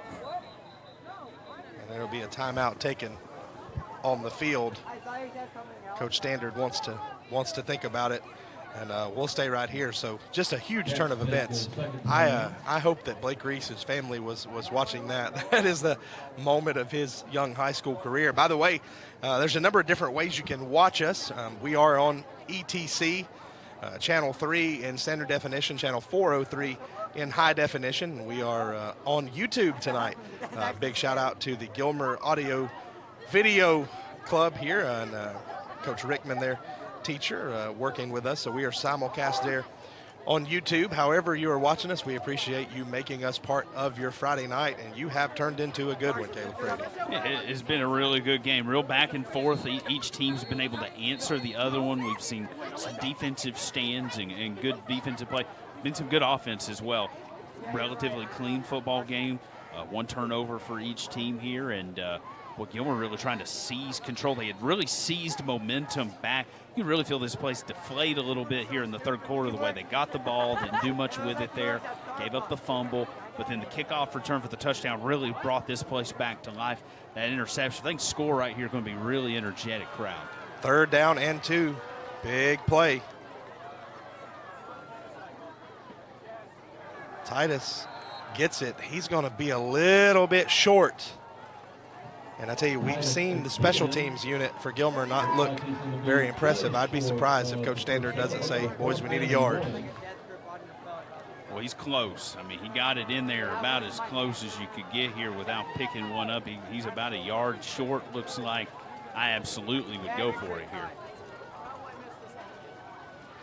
I think if you are willing to run a slow developing play, Seth Darling could probably walk it into the end zone. Everybody thinks it's going to 43. We'll see what they do. He does keep it, pitches it out. Oh, no, and it's fumbled. Stonecipher picks it up, and he's still on his feet.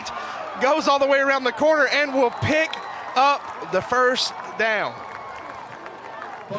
That is one way to draw it up. Not ideal for sure, but if you're Gilmer, you'll take it. Boy, just about have disaster there. Boy, just pulled it out really, really late on that pitch, and credit Stonecipher for picking that thing up and just getting after it. You know you got to go on the 4th down. Heads up play there by him to try to get in the end zone. A couple of bad decisions there by the quarterback and gets bailed out by his tailback. So let's, we have another play coming, and we'll talk about that after this play because I think there's a lot to dissect there. They hand it off to Stonecipher again, and he's going to be stopped just a little bit short. So first off, Caleb, I love the play call. We were talking about they think Titus is going to keep it. Yep. Darling keeps it. He reads the defender who's there in front of him and pitches it. I think the pitch was good, just a little bit of miscommunication. I love the play call. Execution, not so great, but just what a heads-up play by Stonecipher to take that. And there is a player for East Jackson that just sort of randomly fell down. Not sure what that was about, but that'll be an official timeout with 10 seconds left on the clock. Looks like another cramp. So holding the hamstring area, just kicks his other leg out from under. Thanks, Coach. But I love that play call. I love the awareness of Stonecipher to do that. Ronnie Sunshine Bass, a prime example. Sometimes that pitch is difficult, but good job. And I tell you, we talk about these games being like a prize fight sometimes. These two teams came out and just threw haymakers on the first drive. 60-yard touchdown, 59-yard touchdown. Then it was some body blows and jabs. This third quarter, though, Caleb, haymaker after haymaker. You're talking about a 40-yard touchdown pass for East Jackson. On 4th and 15. Yeah, it was something crazy. And then the 90-yard kick return by Stonecipher, then the interception by Reese, then that play. I mean, it is every time you turn around, there's something exciting happening. Third quarter's been very entertaining, to say the least. And on that 4th down there, good read. I think if he had left it with his back going up the middle, I think he got the first down there too. He had options there on that play. And like you said, just a tick late on that pitch. But boy, credit Stonecipher. I've been so impressed with him tonight. Heads up play there, and Gilmer trying to add a little bit more excitement here, but wind down the third quarter. Yeah. You've already mowed through a third quarter right here. Yeah, Bill Holt Chevrolet of Blue Ridge got their money's worth in that third quarter. After 3, 27-21. Gilmer threatening again, and we'll be right back.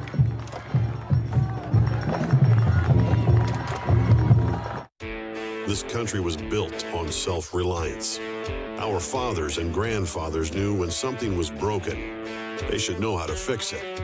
Here at Luttrell's Hardware, we believe in the old-fashioned way. We believe you shouldn't have to drive out of town, and you darn sure shouldn't have to do it twice. Most importantly, we believe our customers should be like family. So come see us here at Luttrell's on Highway 68 in Copper Hill. Let's roll up our sleeves and make this country great again.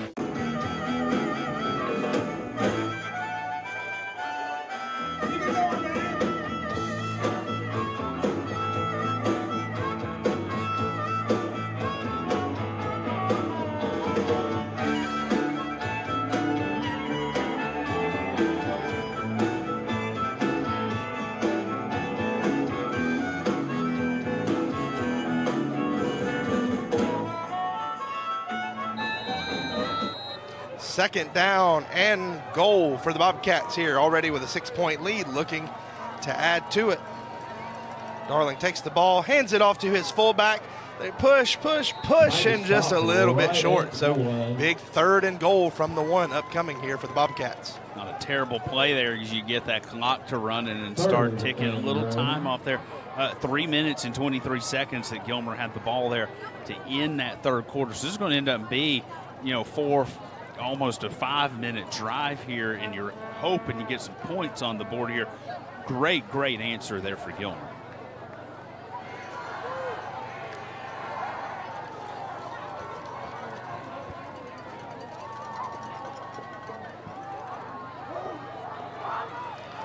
So here we go. Biggest play of the ball game, because it's the one right now.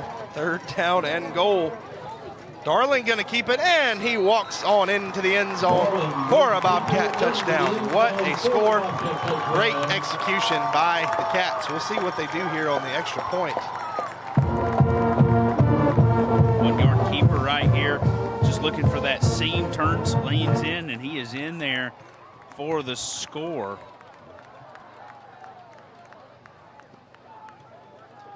Darling with his second touchdown of the night. It will be the offense out there right now with a 12-point lead, so they'd love to get this and make it a 14-point lead, 2 touchdowns and extra points, and we have seen those PATs be treacherous. Last time they rolled out and had a little passing play. We'll see what they do this time. They split Stonecipher as a slot receiver, so it looks like it will be a passing play. Good job picking up the block.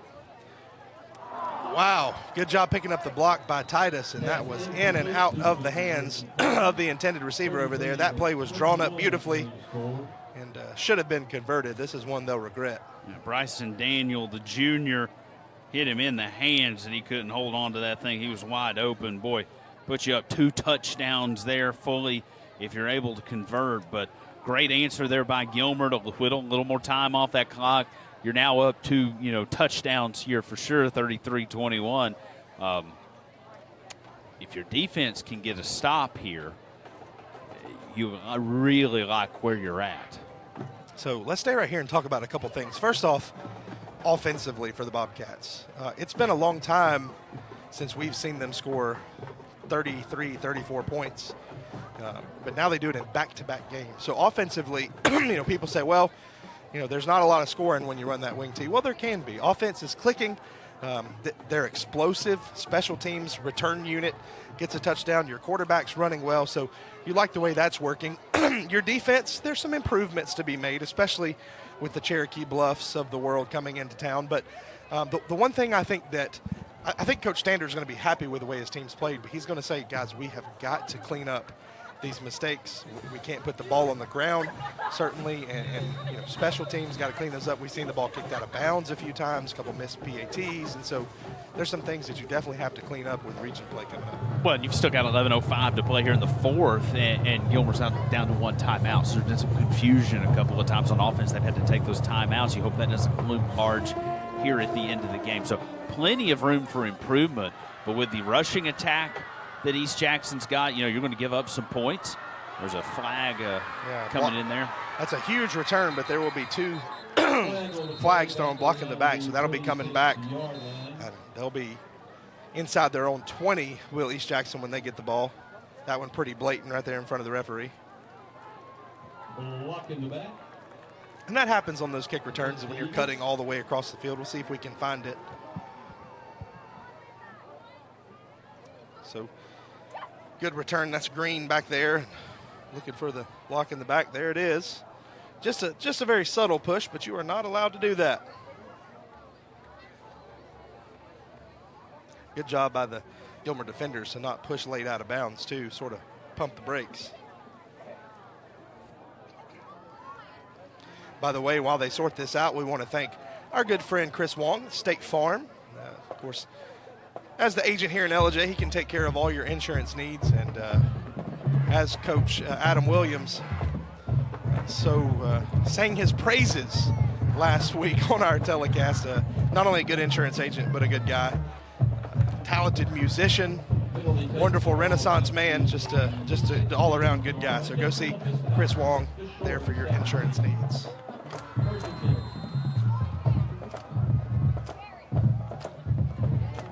Quarterback keeps it again. That's been a huge play, and it is again first down and more. Crow with a big run.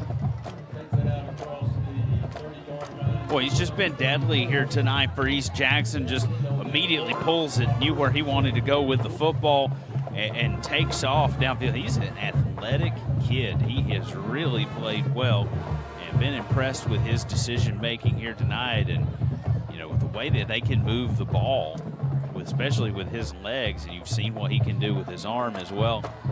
East Jackson's certainly not out of this thing quite yet.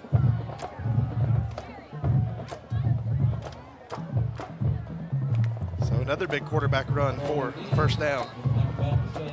Really feels like that they've kind of said the game's on your shoulders here at this point. You're going to be the one to really bring us back. He's got some good backs to assist him here, handed the ball off, but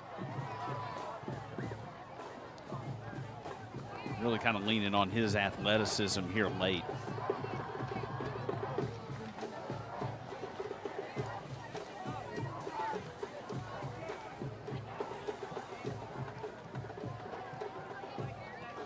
So another first and 10 here. Crow this time hands it off and ripping off more yardage there for East Jackson. That was Quay Hill that time.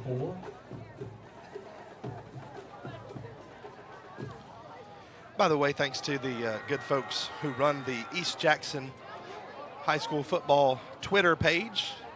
They were able to hook us up with the roster, make sure we had everybody's names right.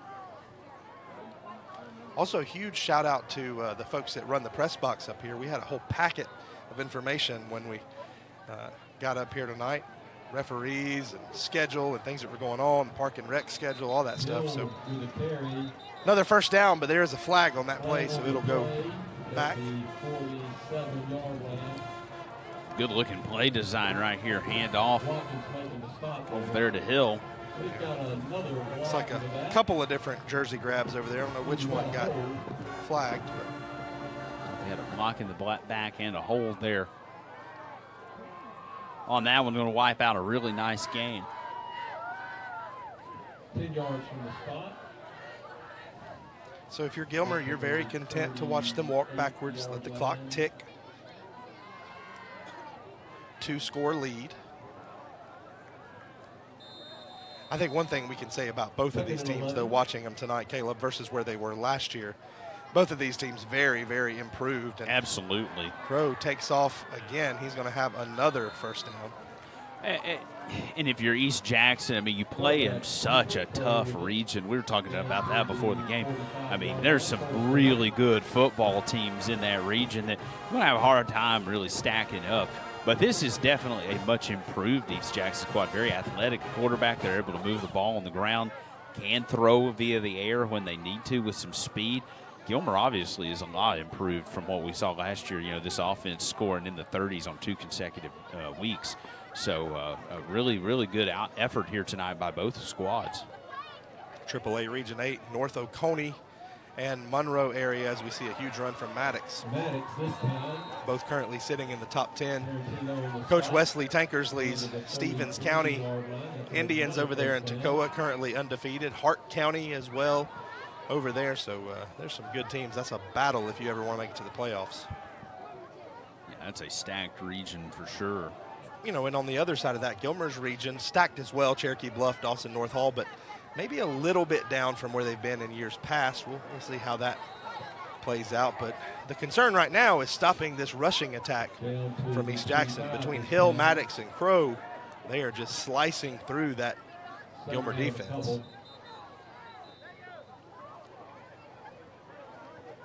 And Gilmer's going to take its final timeout here. Yeah, I think that's probably a smart move by Coach Standard. So while he talks it over with this Bobcat team, we'll step aside as well. 33-21, Cats with a lead. When other dealers are hitting the brakes, Bill Hope Blue Ridge is stomping the gas with our biggest selection of the year. We've got over 400 vehicles in stock and North Georgia's biggest truck inventory. Head back to school in a new Chevrolet with our lowest payments of the year. Drive a new Chevrolet for just $199 a month. That's only $199 a month at Bill Hope. And we've never paid more for trades. And we'll buy your vehicle even if you don't buy from us. When it comes to North Georgia's largest selection of new trucks and pre-owned vehicles, there's only one name you need to know: Bill Hope Blue Ridge. Whether you're in the mood for chicken strips, a delicious burger, our classic banana split, or an upside-down thick blizzard treat, we've got you covered. Hot and fresh food every day, every time. And delicious DQ soft serve make the perfect pair at your favorite place. Not fast food, fan food fast. Your Blue Ridge, LJ, and Jasper Dairy Queens are your meet, eat, and treat headquarters. Thank you for choosing DQ. How may I serve you? There's the defensive coordinator, Jeff Nelson, trying to get his unit to respond. East Jackson with another big run. So defense just trying to slow East Jackson down, and while at the same time trying to let them use some clock as well. Sampson on the stop.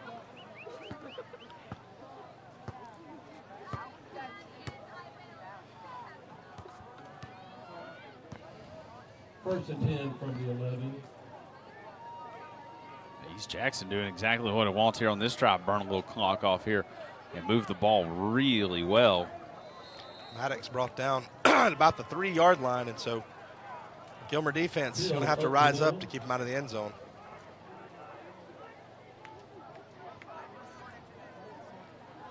Just another good read here. I mean, power football right here. East Jackson's not really doing anything tricky. Quarterback's going to keep it, though, and sneak that thing into the end zone.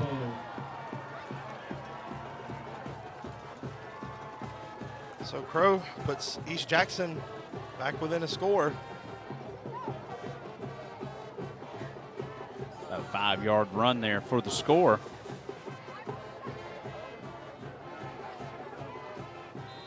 Crow into the end zone for the first time tonight. He will be the holder for the extra point to make it a 5-point game, and it is up and good. So, game not over yet. 6:48 left, 33-28. Gilmer will be looking to try to score and salt it away after this break. Most of us are in touch with the internet in one way or another all day long. A fast, secure connection matters. It keeps us entertained, informed, in touch. ETC cares about your connection. We know strong, reliable internet with your choice of speeds makes life better. If you need an upgrade or just have a question, get in touch. Call or visit etcnow.com today. So East Jackson likes the way they're headed after just storming down the field, now within 5. And if you're Gilmer, you want to run this clock, and if you can score, that's great. But if you can run the clock out, maybe that's even better. Yeah, I mean, Gilmer's in good shape right here. East Jackson's got all 3 of its timeouts. Make them use them. You've got 6:48. You drill things like this in summer camp, in spring camp, situational. Hey, got the ball. We got to drive the length of the field in the game. We got to salt it away. We're talking that Georgia-Clemson game earlier. You saw Georgia get the ball back with about 4 minutes left the other night. Had to run the ball to just grind that clock out. It's a big boy football right here, what we're about to see. It's lined up. Gilmer's going to obviously want to score again, but you really just want to keep the ball away from East Jackson, grind the clock, make them use those timeouts. You'd be completely content to walk out with a 33-28 final score. Absolutely. The East Jackson, though, this is a good football team. I think we'll see them continue to improve and grow. And Coach Pettis, with a great career up in Illinois, he's finally got this team, I think, trending in the right direction. Stonecipher calls for the fair catch. Interesting there. Maybe that kind of cements what we thought was the strategy, was not even really interested in scoring quickly, but let's hold on to the ball. He called for that fair catch immediately. Yeah, he's been really dynamic in the return game here tonight. He certainly could have picked up some yardage there. So I think Gilmer's almost going into conservative mode here. Let's just run the ball, take care of the ball, no mistakes, run the clock. Frankly, he had some space as well, so we'll see.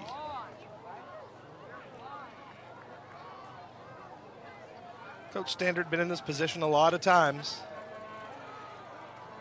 33-28 lead. It will take a touchdown to beat you. Titus. 3 yards in a cloud of dust that time. We'll see a lot of that here on this drive. Maybe 3 yards and a splash. It looks like there's a little moisture on that field, at least from the way people are skating around on it. Spray of the rubber pellets in the synthetic turf. Seasons are changing.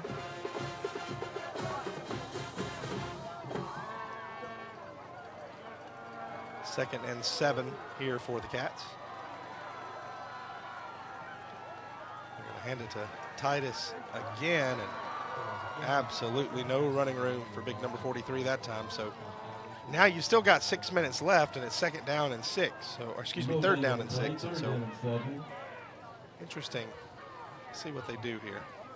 Well, and the strategy works if you're able to pick up yardage, pick up first downs here. So, if you go 3 and out real quick with the ease that East Jackson moved down the field, if Gilmer doesn't convert right here, you get really nervous all of a sudden if you're a Bobcat fan.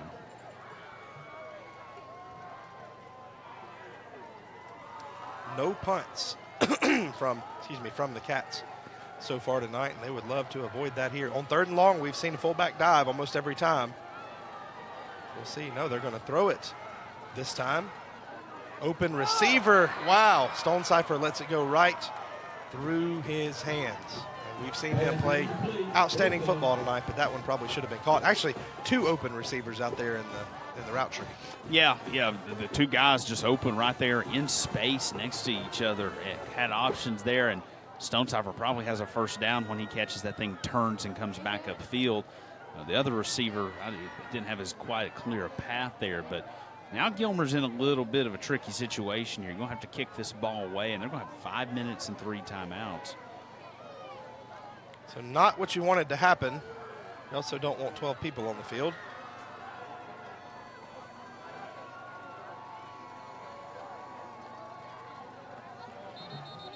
So flag on the play.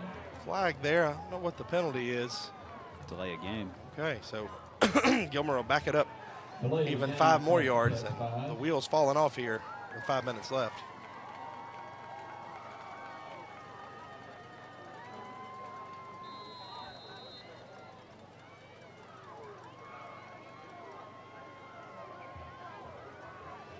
Gilmer had played such a good game here so far, and just last couple of minutes not exactly going the way the Bobcats needed. Tell you, crisis averted there. That was almost a snap over the head of Darling, and that time he was able to get it. East Jackson there. I tell you, I don't know what that penalty was, but I have a feeling it's going to be a face mask. There was no East Jackson player around. And there's no block in the back, yeah. Well, and took that thing on a bounce. It was a little bit of a funny bounce there, and he bobbled the thing after he caught it, and took him a second to really kind of get his bearings going. And yeah, like you said, there's no East Jackson player in the area there, so you think it's maybe a face mask. And boy, if it's against Gilmer here, they already got good field position. That penalty is going to just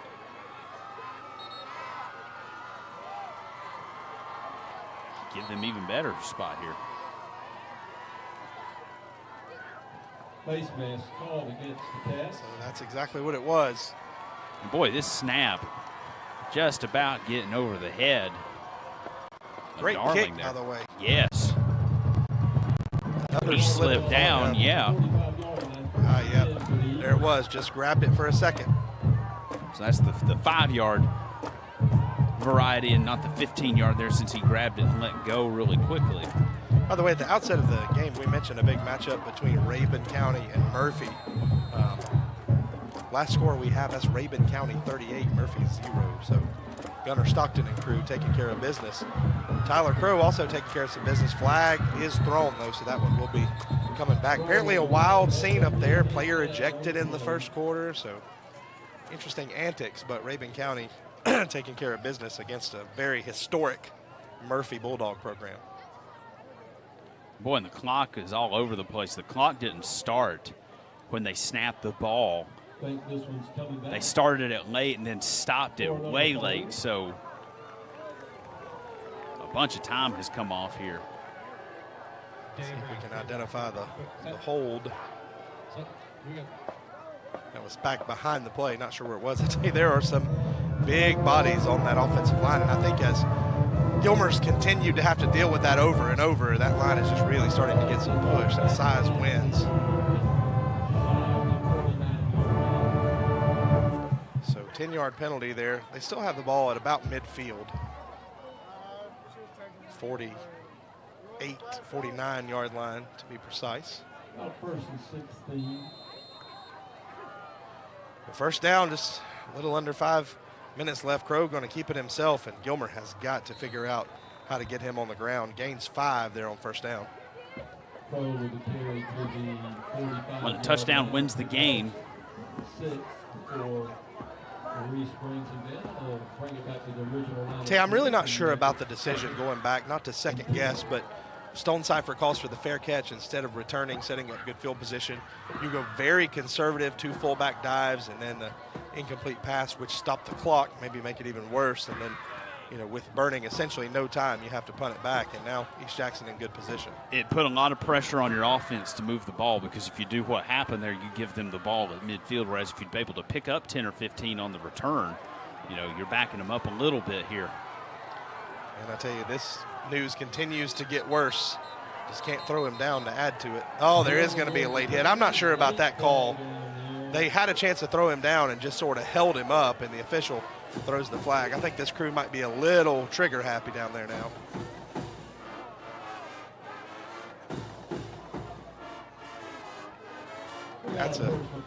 That's a poor call by the officials. I hate to say that, but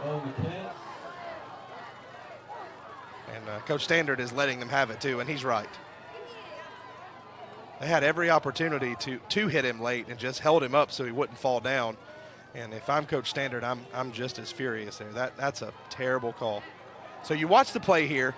They've engaged Quay Hill here. They're running him out of bounds. They have opportunity to really, really hit him and hurt him.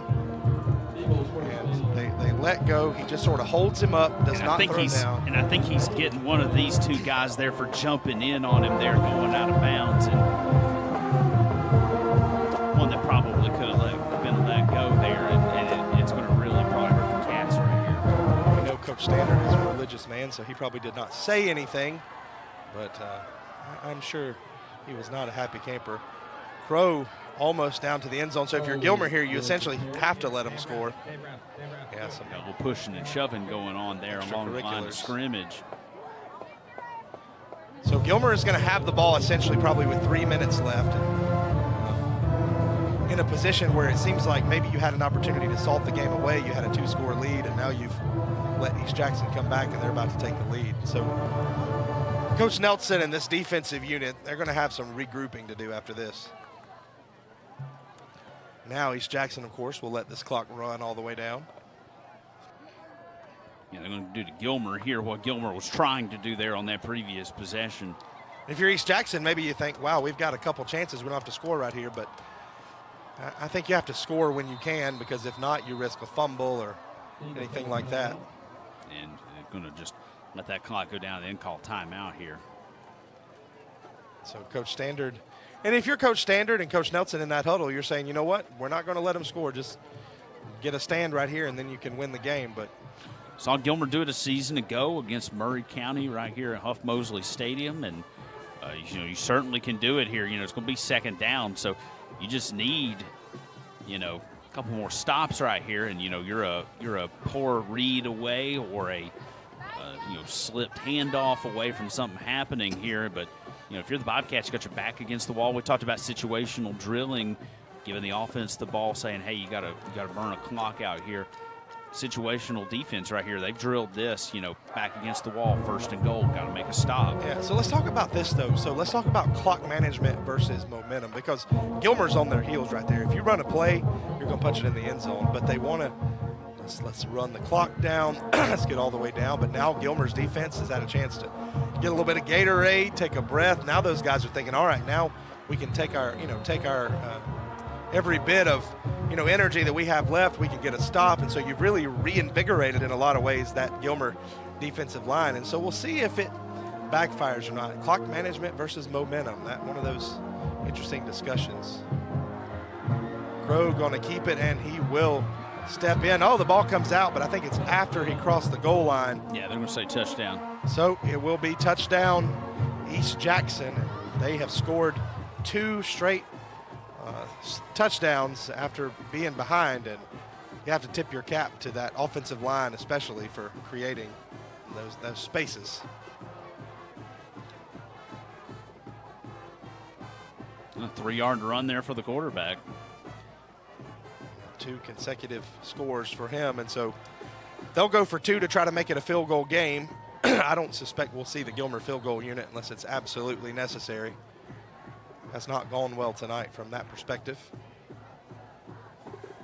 They're going to roll Crow out. How about that by Gilmer? See, if Gilmer could have picked that and run it back, they'd have had the lead, but great penetration. So it is a 1-point game. See the replay here, just a great job of getting through there by Tarantino. And that was the kind of defense that they needed there before the touchdown and just couldn't get it. And so we'll step aside for 30 seconds and have the conclusion of the game. 34-33, Bobcats trailing. Years of dedication, sacrifice, desire. It's all come down to this one moment. Game day, where only the strong survive, and the warrior with the best barbecue sauce always wins. Shane's Rib Shack, where every day is game day.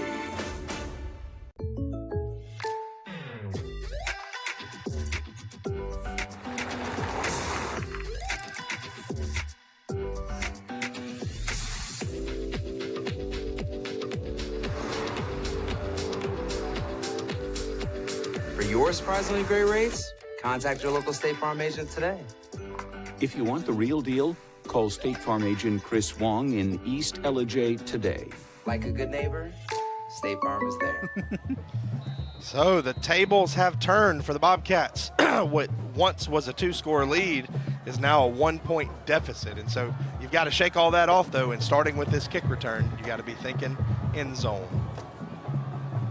Kick is up. Oh, he slips and falls down. So the up man's going to take it back, and that's Titus. He took a knee when he was trying to pull that one up off the turf, so it's going to eliminate the opportunity to get a run back, and there's a flag on the play. I think they're going to make him re-kick it since he fell down. I could be wrong. Maybe not. Now I don't see the flag. Maybe they picked it up. They're going to spot this thing at the 25-yard line. So the kicker here falls down as he's kicking, and we've seen a lot of that tonight. Kicks the tee. I'm not sure what that was, unless I'm not sure exactly what the call was. Did Titus call for a fair catch? Maybe he may have, but he ran up to it like he was trying to return that thing. So Gilmer now with a long way to go, 2:58. They have to score. They're going to run a little reverse this time. That's Tarantino. He's got some running room, a lot of running room out to midfield. What a huge play for the Bobcats. Finally run out of bounds. And that same bear hug situation that we saw, no flag this time, but that's a huge play. I love it. Little misdirection from the Cats. Haven't seen that all night, and it's a huge play out of it. Little gumption play right there. It took some courage to dial that one up at a big time, but needed it. And Tarantino's been a big player here tonight for the Cats and really gets in there making a great play. And be careful of that hug there at the end. Don't get called for a late hug out of bounds. So Gilmer now with the momentum. Oh, got to hold on to that. Darling is taken down. A huge loss, and no time to lament it either. Got to get moving and get lined back up. Defense 100% ready for that one. Just coming unblocked there was number 32. Corbin Gillespie, yeah, he just came unblocked, and they were ready for that one, and it's a huge loss on the play. Negates a little bit of that momentum right here. 2nd and 18, Gilmer. And what did we talk about earlier? No timeouts here either. Yeah. So they run it this time. That's Stonecipher. He's got some room down the sideline, and he is down to the 20-yard line. So after the big negative play, a huge positive play, Stonecipher absolutely tiptoeing down that sideline for a big Bobcat first down. Boy, what a play right here. What an answer back there. You lose all that momentum, pitch it to Stonecipher when you've needed a big run. He's been out there on the perimeter. Great footwork, just evading those tackle attempts there. He gets pushed out of bounds. That's huge here with no timeouts. Gilmer with 2:03. You're at the 20. If you're Gilmer, you don't want to get cute here, but now you're the one that can kind of manipulate the clock a little bit. By the way, Blaine Banks, the freshman defensive lineman, with a huge block to spring Stonecipher. So you hand it off to Titus. He continues to move those legs. If you're the field goal kicker, you've got to be thinking, might come down to me. And we've seen, it's not just him. Everybody's had trouble with the footwork, and so the freshman, Talon Curtis, got to be getting ready.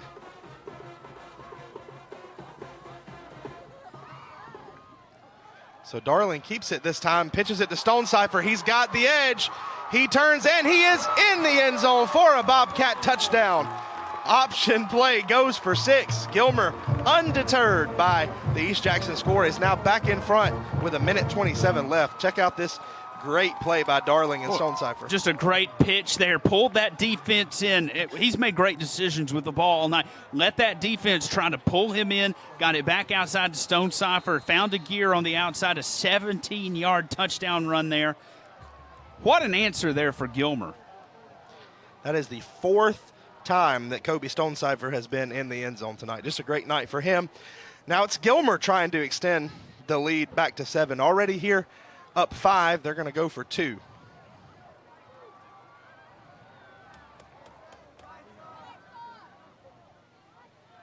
Darling rolls out, and the 2-point conversion is good. That is number 8. That is Darling who caught that. No, I believe that's Tarantino, number 9, who caught that. So 41-34 now Gilmer with the 7-point lead. 1:27. East Jackson still has 2 timeouts. We'll see if the defense can hold when we come back. ATC knows the internet is evolving, taking new twists and turns. As we add our input, make our choices, and follow the light that connects us all. It's quite a journey, one to experience with the fastest speeds available. Contact ATC. Connect to the internet speed that suits your journey, and enjoy the ride. This country was built on self-reliance. Our fathers and grandfathers knew when something was broken, they should know how to fix it. Here at Luttrell's Hardware, we believe in the old-fashioned way. We believe you shouldn't have to drive out of town, and you darn sure shouldn't have to do it twice. Most importantly, we believe our customers should be like family. So come see us here at Luttrell's on Highway 68 in Copper Hill. Let's roll up our sleeves and make this country great again. So Gilmer getting ready to kick it off here. 1:27 left. East Jackson with 2 timeouts. Caleb, let's talk about what we want both these coaches to do. First, if you're Coach Pettis, you can run a couple of those plays, see if you can get big chunks, but then you're going to have to put it in the air probably. Yeah, absolutely. Gilmer's really did a nice job. He almost maybe scored too quickly here, but you'll go 75 yards in 91 seconds. Can't ask for a whole lot more with no timeouts as well. Big chunk plays there on that drive for Gilmer. So now you really need that defense to bow up here, because we have seen this East Jackson squad be able to get huge amounts of yardage by the pass and by the run. So they certainly can get this thing down the field quickly here. So the one thing that you just could not have happen there is Olea kicks it out of bounds at the 40-yard line. So the time is not going to be as big of a factor now because you've given them great field position. It's special teams errors again for the Bobcats. I mean, he just boots that thing straight out of bounds. So, yeah, ball's going to be in great field position.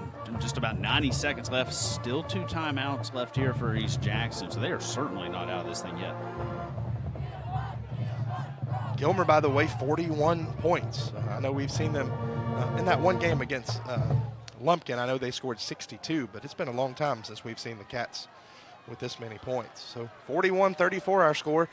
No matter what, you're in good shape. You're ahead. They need a touchdown and an extra point. So they take over at the 47. Special teams will be getting a little bit of extra work this week, we imagine. So plenty of time if you're the Eagles here. They will hand it off, and good tackling up front by the Cats. So now if you're East Jackson, you do have to move a little bit. Quay Hill gains maybe a yard or two, and looks like they're going to use that first timeout. So let's talk about if you're Coach Standard, because your job here is to keep them out of the end zone. Doesn't matter if they get in field goal range. Your number one goal is to keep them out of the end zone. So are you aggressive? You don't want to just sit back. It looks like maybe you've done that in the last couple of drives and they just gashed you. But you don't want to be overly aggressive to the point where somebody sneaks in behind the defense either. Yeah, there's that fine line of how aggressive you want to be. I do think you got to turn it up a little bit here. I think these last couple of drives, they've really been a lot more passive because they've had a 2-touchdown lead. Then it's a 1-touchdown lead. There's not a lot of time left. That last drive proved they can just get down the field as quickly as they need to here. And still with a timeout, they're basically midfield. They're still in really good shape here. So Gilmer needs more plays like that. Can't allow them to rip off these 5- and 6-yard runs like they've been doing here most of this fourth quarter. So the tension mounting here, 41-34, Cats with a touchdown lead. East Jackson 2nd and 8. Crow is going to keep it, and he's going to be brought down. So great tackling. That was Reese that time, and having the night of his young life here. And so East Jackson going to burn that second timeout. Interesting. Probably going to be looking at him go to the air here now and just start moving the ball via the air almost exclusively here. So we'll see probably a couple more defensive backs out there and see how that secondary can hold up for the Bobcats. Once again, we want to thank our fourth quarter sponsor, Chris Wong from State Farm, local insurance agent here in LJ. And I tell you what, all of our sponsors have definitely gotten their money's worth tonight. This has been a great back and forth, outstanding ball game here tonight. We've been really impressed here. We've seen such great, go back and forth. We've seen offenses really come to play here tonight. The defenses have made some big plays at times as well. Special teams has not been good for either squad, I would say, here this evening. It had been a really clean game until this second half here, but a very exciting ending here so far tonight. So here we go, third down. First down is the most important thing. They have an open receiver, and he is led just a little bit out of bounds. I tell you what, they had Hunter Watkins turned around, but he recovers and uses the sideline as a defender there, and that one's thrown out of bounds. So fourth down here for East Jackson, and if Gilmer can get a stop here, they can take a knee and head out of Huff Mosley with a win. Fourth down, 6 yards to go.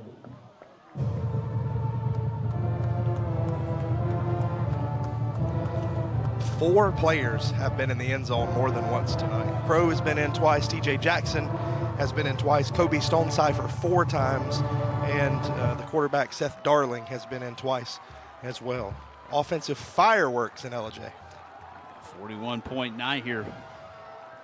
Fourth down and 6, bobbled snap. Alex Sampson back there almost came up with the sack, and he is going to be very close to the first down marker. It will depend on the spot. Gilmer came flying through on the blitz, and it looks like it'll be a turnover on downs.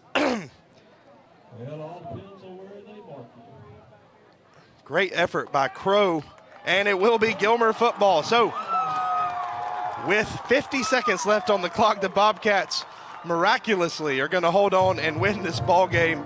It has been a wild affair here inside Huff Mosley, and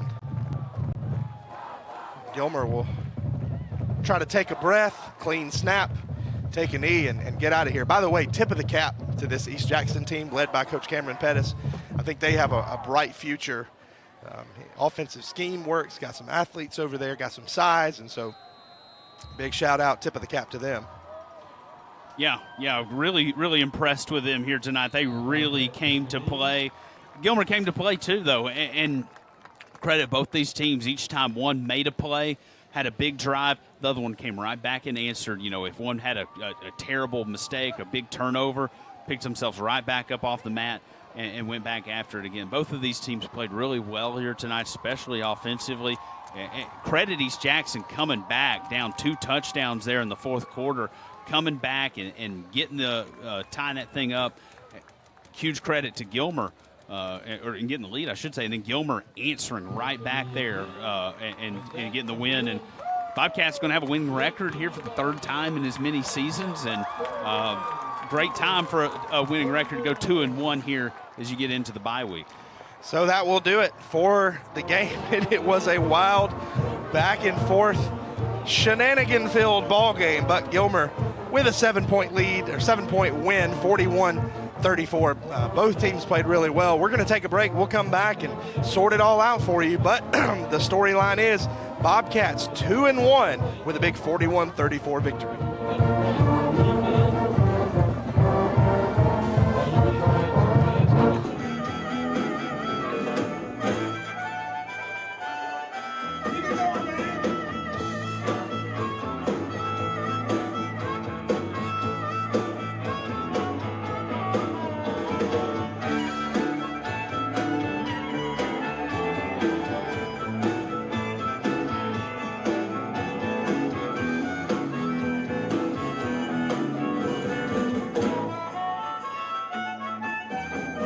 When other dealers are hitting the brakes, Bill Holt Blue Ridge is stomping the gas with our biggest selection of the year. We've got over 400 vehicles in stock and North Georgia's biggest truck inventory. Head back to school in a new Chevrolet with our lowest payments of the year. Drive a new Chevrolet for just $199 a month. That's only $199 a month at Bill Holt. And we've never paid more for trades. And we'll buy your vehicle even if you don't buy from us. When it comes to North Georgia's largest selection of new trucks and pre-owned vehicles, there's only one name you need to know: Bill Holt Blue Ridge. ETC post-game show. Jeremy Green with Caleb Frady, and I tell you what, if you wanted drama, if you wanted theatrics, if you wanted scoring, if you wanted turnovers, if you wanted excitement, you got it all here tonight in this game. Back and forth seesaw matchup, just a great game, and the Bobcats come out with a win. Yeah, what a game here for both of these teams. Both these offenses came to play. Both of them took the other squad's best punch answered right back with its own. We could have seen either squad kind of lay down and quit multiple times here tonight. East Jackson's down 2 touchdowns here with just a few minutes left in the fourth quarter. Gilmer loses the lead, runs right back down the field to score. Fantastic ball game. I mean, just really entertaining. Yeah, for East Jackson, Coach Pettis, 5-17. I think the future there is bright. They play in a tough region, but he's got this team playing well. They start off on the first drive, 60-yard touchdown pass to T.J. Jackson, then a couple 3-and-outs. We thought Gilmer was taking over. Well, they score with Gary Maddox, and then they come down right before the half. Then in the second half, lots of scoring. 36-yard pass to T.J. Jackson. Then that fantastic interception by Blake Reese, the highlight play of the year so far. But then, as you mentioned, they're down 2 touchdowns. We think Gilmer's getting ready to put it away. Tyler Crow takes it on his back just all the way up and down the field, a 5-yard touchdown run and a 3-yard touchdown run. And we turn around with 2 minutes left, or a little over, and it's Gilmer, who's down and trying to come back and score. And so East Jackson played really well, had a chance to win this ball game, but it was Gilmer who really comes back and and shows that they're a team on the rise and a team who can learn how to win a ball game. Yeah, I mean, it could have been absolutely demoralizing here. Gilmer's leading 33-21 with 11 minutes left to play in the ball game, but then East Jackson goes and scores. Then Gilmer gets the ball back with 6:48. You're thinking going to melt the clock. Bad field position on the kickoff. They don't get the first down. They have to punt it right back to East Jackson. They run right down the field, give you 3 minutes left with a lead. But credit Gilmer in that offense. They big plays. You think that the option going to be slow, 3 yards here, 3 yards there. Well, they needed big plays on the perimeter. They found it tonight, particularly in Stone Cipher. And credit Gilmer a ton. Coming back, fighting back, getting that lead after giving up a 2-touchdown lead. I'm just really impressed. Yeah, PG Standard, by the way, with that play call to run the little reverse on the first play to really get Gilmer moving in the right direction. And so Stone Cipher into the end zone 4 times, 59-yard touchdown run, a 24-yard touchdown run, 90-yard kick return, and then that final 17-yarder. And so Stone Cipher, definitely the player of the game. Blake Reese with that big interception. Darling with a couple of runs, the big bruising fullback bronchitis, and so just an all-around great win. Gilmer's defense stepped up when it needed to, playing physical, and so if you're a Gilmer fan, there's some things to clean up, particularly with special teams. Yes. Want to make sure that you clean that up, but you've got to be happy. Now you're 2-1 in your new coach's first season. 2-1. We mentioned this the third time in as many years that Gilmer's had a winning record at some point, which doesn't seem like a big deal because they finished with losing records, but when you went 0-10 the previous 3 seasons, that's a positive thing for sure. So you're 2-1. You've got a bye week, getting ready for the region, heavyweight to come in here in 2 weeks. Great time for a bye week with a ton of positive momentum. You learned a lot about yourself, I think, tonight. Absolutely. And so elsewhere in the region, Fannin with a big win. Pickens had a big lead over Coosa. So all the teams in our viewing area doing well. Next week, we will head back down the road to Pickens. It'll be Union coming in. An interesting little rivalry, 5-15-76 rivalry. We're looking forward to coming and seeing them play. Then in 2 weeks, we'll be right back here. Cherokee Bluff comes marching into town. And so we'll see what Gilmer can do against really the favorite to win the region. Absolutely. I mean, it's a new school. Its first 2 years really struggled. That third year last year, 9-1, the regular season region champs. Probably going to repeat again this year. Really big measuring point there for Gilmer. Absolutely. Big shout out to our crew. Our director and fearless leader, Danny Hensley, was here for a little while tonight. Trevor Williams directing us, and all our camera operators, replay folks, just everybody that does just a great job. We appreciate it. Thank you for being with us. Whether you're here on ETC, watching on YouTube, thank you for being with us.